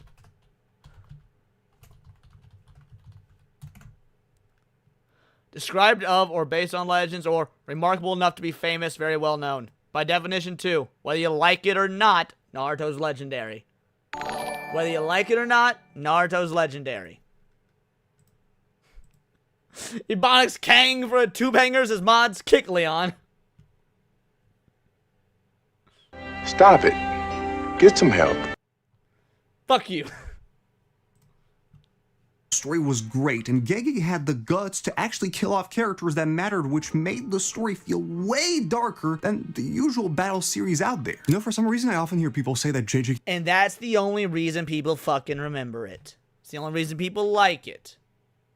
It was never good, and it wasn't. Just, what are you saying, my dude? Listen, I'm not saying this is the most important thing, but this thing was selling like crazy. It won Best Anime of the Year for both of its first seasons, and also became the most sold manga. Using a Crunchyroll award as part of your argument is not a strong argument, homie. for several years. But then, unfortunately, the author apparently had really bad issues with the production of the manga, which was affecting his work, and everything kind of went sideways. Don't get me wrong, there were a lot of problems in the series itself, but in general, it just kind of felt like he wanted to get over it, which is very understandable. But approximately a year later, he announced a sequel called Modulo. From the beginning, he decided that this manga was going to last 6 months, and that's it. It was written by the original author, but drawn by the artist of Cypher Academy. Instead of happening a couple of years later, like, most sequels, we are 68 years in the future. And now, it's all about these aliens who basically showed up to Earth, and humans, yeah, they didn't really want that. The main characters are the grandkids of very important characters from the original JJK. Plus, this alien dude named Maru, love this guy. At first, people were not super happy about this. It's not that there was anything terrible about it, but fans felt like it wasn't as good as they wanted. Everyone knew about what Boruto and other sequels did to the original series, so when they saw aliens at JJK, the fan base felt kinda weird. But then, something pretty cool happened. As the chapters went by, the series slowly started becoming better, and people were actually getting hyped for new chapters. Some people were still mad about what happened to the original series, and that anger... Maybe I'm just not as invested in the anime community as I thought I was. Or maybe this is because this is manga only. It doesn't seem like it has an anime, maybe that's what it is. I didn't even know this existed. I don't hear people talk about it. Guys, I live on the internet, I live on X, I live on Kitsu. You would think that I would have heard people talk about this. Is anyone actually fucking hyped for a JJK spinoff that happens 68 years later or whatever? Is it really a thing? is definitely transferring into how they're judging Modulo, but the recent chapters, I can't lie, they've been delivering. Better character development, some genuinely cool powers, and the classic JJK missions that made us fall in love with the series in the first place. Sure, the art is different from the original chaotic, sketchy style, but the new author is nailing the horror vibes and also the Jujutsu Kaisen style, while still doing his own thing. And unlike Boruto, it seems like people have mostly enjoyed this new look from the beginning. If a sequel is supposed to create something new, something different, that's still part of the same world, then it's great so far. It's going to be pretty short, so it won't necessarily have the impact Boruto had, for example, but it's going in a very good direction, I would say. We are so way too early to call this. FMA's author has a new manga? Really? I feel like I've heard that, but I can't think of it off the top of my head. A success, but between Modulo doing its thing and season 3 of the anime, hopefully the legacy of the series will improve beyond, the controversial ending of the manga and the crazy production of season 2. Finally, sometimes a sequel is way more than just a sequel. This dude's entire argument's invalid. Everything he's said up to this point is now invalid. Dragon Ball Z is not a sequel to Dragon Ball. Dragon Ball Z is not a sequel to Dragon Ball. In Japan, there's no such thing. In Japan, it's all just Dragon Ball. That whole Z shit was specifically done for America. Dragon Ball is probably the most famous anime and manga series of all time. Even if you've somehow never seen a single episode, you've almost 100% seen this guy before. The original story followed Goku's journey when he was a super strong little kid. Then, Dragon Ball Z came along. Yep, Daxnar's correct. He's one of the Dragon Ball normies. You can't take these people seriously, dude. You can't. And took the whole thing to Dragon Ball Z was season 2, Z2, not a sequel. Not even that. The Z thing, again, yes, Toriyama drew his 2s like Zs, and so they called it Dragon Ball Z in the West and whatnot.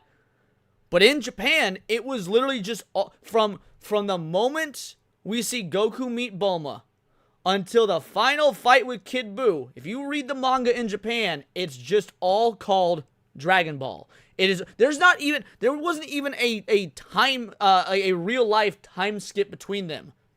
World Martial Arts Tournament where Goku beats Piccolo in Dragon Ball, that happens. Next chapter is the Goku Raditz stuff. It's literally just the next fucking chapter. Like he didn't even take any time off in between them to make it seem like a sequel. Literally, if you were reading this as it aired weekly in Japan, that's how it went. Next week's chapter was a 5-year time skip and Raditz is there. Literally no different than the time skip in, let's say, One Piece, where, you know, Luffy rings the bell and everyone goes away for 2.5 years. Fuck these Dragon Ball normies, dude. To this little cosmic level. Goku became an adult and had to defend Earth and the entire freaking universe from increasingly uglier aliens. The series became popular for its battles that kept getting more insane. All these transformations that looked extremely cool, and most importantly, the characters. By the end of Dragon Ball Z, the story wrapped up, and for a lot of fans, this was the absolute perfect ending. But then, they decided to create Dragon Ball GT. The sequel was based on Akira Toriyama's manga, but it wasn't actually part of the official story, kind of like filler. The whole idea was to bring Dragon Ball back to its roots. You know, more adventure stuff instead of just fighting and powering up like in Z. They turned Goku into a kid again, thinking it would appeal to younger viewers. And trust me when I say that Dragon Ball GT got absolutely bodied by fans. People hated. I like GT. It's got a lot of problems. A lot of fucking problems, but I like GT. The inconsistent tone, how beloved characters like Vegeta and Gohan became side characters, and the new villains were honestly nowhere near as cool or threatening as the ones from Z. And ultimately, turning Goku back into a kid was a decent idea, but here it felt like a mistake. I mean, Daima did it all better, but yeah. Most fans, GT is remembered as a total mess. A sequel that completely failed to capture what made the earlier shows so good. But that's not where the story ends, because then Dragon Ball Super showed up, and that was a real sequel. This story was the official continuation of Dragon Ball Z, with Akira Toriyama back in charge. It picks up right after the original story, brings back all the important characters, but except it doesn't, and that's one of GT's problems, or Super's problems, is it doesn't pick up after the original story. It takes place in between the ending points of the original story, which has caused some major continuity fucking issues, but whatever. Quickly makes the universe way bigger with new overpowered enemies, multiverse tournaments, and crazy new transformations like Super Saiyan Blue and even Ultra Instinct. While it did in fact start as one of the most controversial Dragon Ball series of all time, especially the anime that had some moments of, truly awful animation, it slowly got better and delivered truly awful anime. But if you listen to Blue Collar Loser, this isn't how it looked, and people on the internet are just making it up. Blue, shut the fuck up. This is how it looked when it aired. This is how it looked when it aired, Blue Collar fucking Loser. Ebonics Kang with a 2-banger. GT was a fuck you. Fight me. Yeah. GT was ass. It was. Like, look, there's great concepts in GT, and GT does cool stuff. As a whole package, it is bad. I said I liked it. I didn't say it was good. Now, there are things about GT that are great ideas. The Dragon Ball is turning on them. You know, the inception of the Shadow Dragons. The Tuffle coming back for revenge with Baby. Super Saiyan 4. It's got good ideas, but yeah, it's not good as a whole. I totally agree. It slowly got better. Well, this isn't necessarily about story, Dax. You're asking him to talk about something that doesn't matter.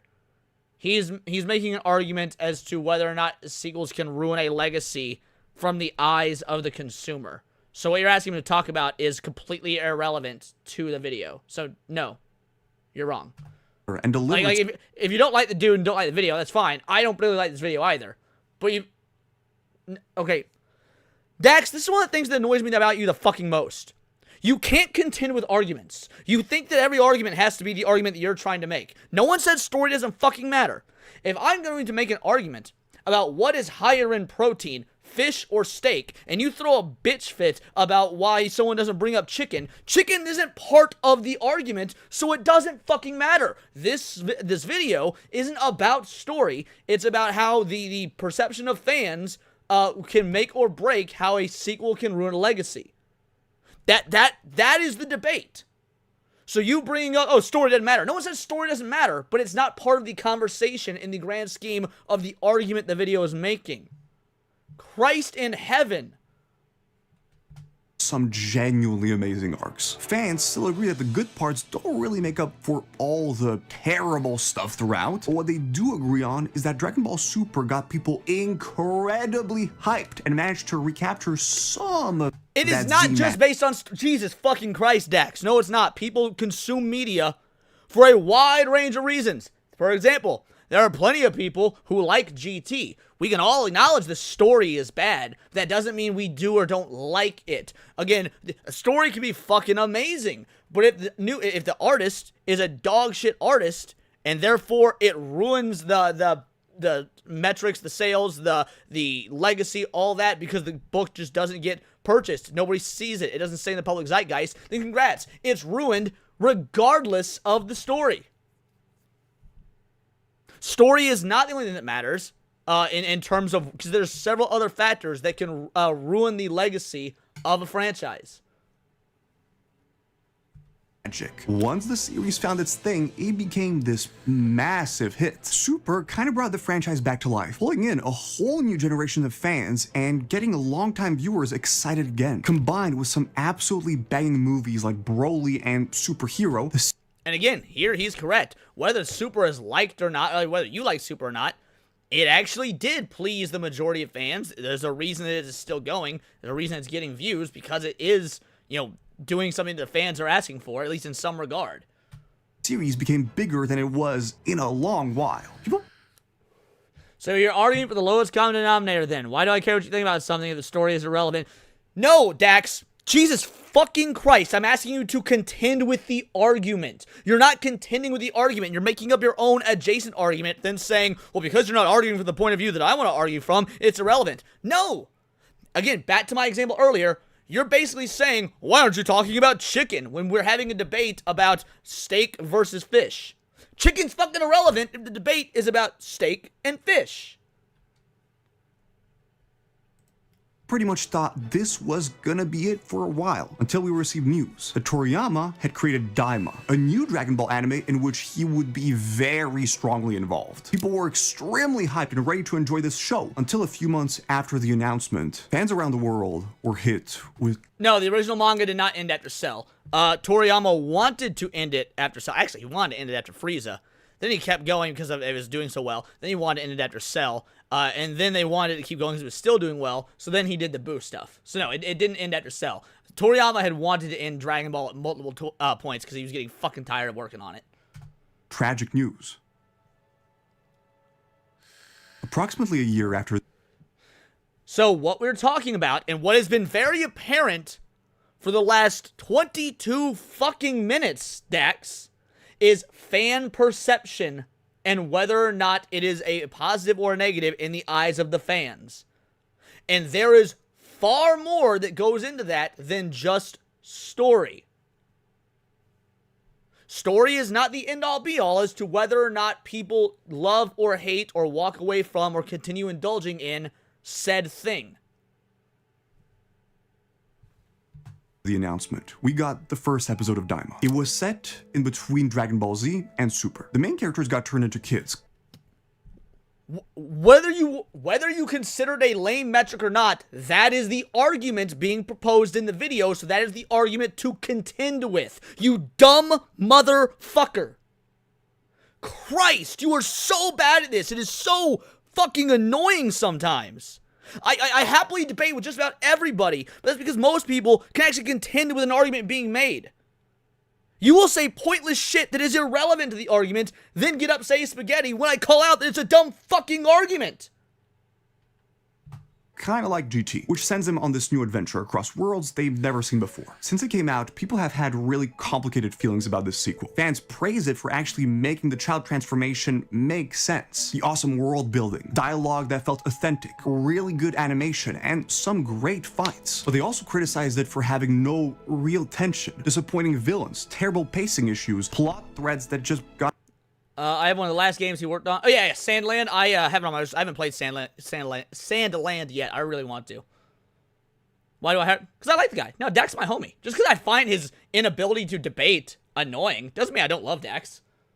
A drop, and this overall feeling that this was kind of a rough draft. But despite all these problems, people still... Actually, Dax,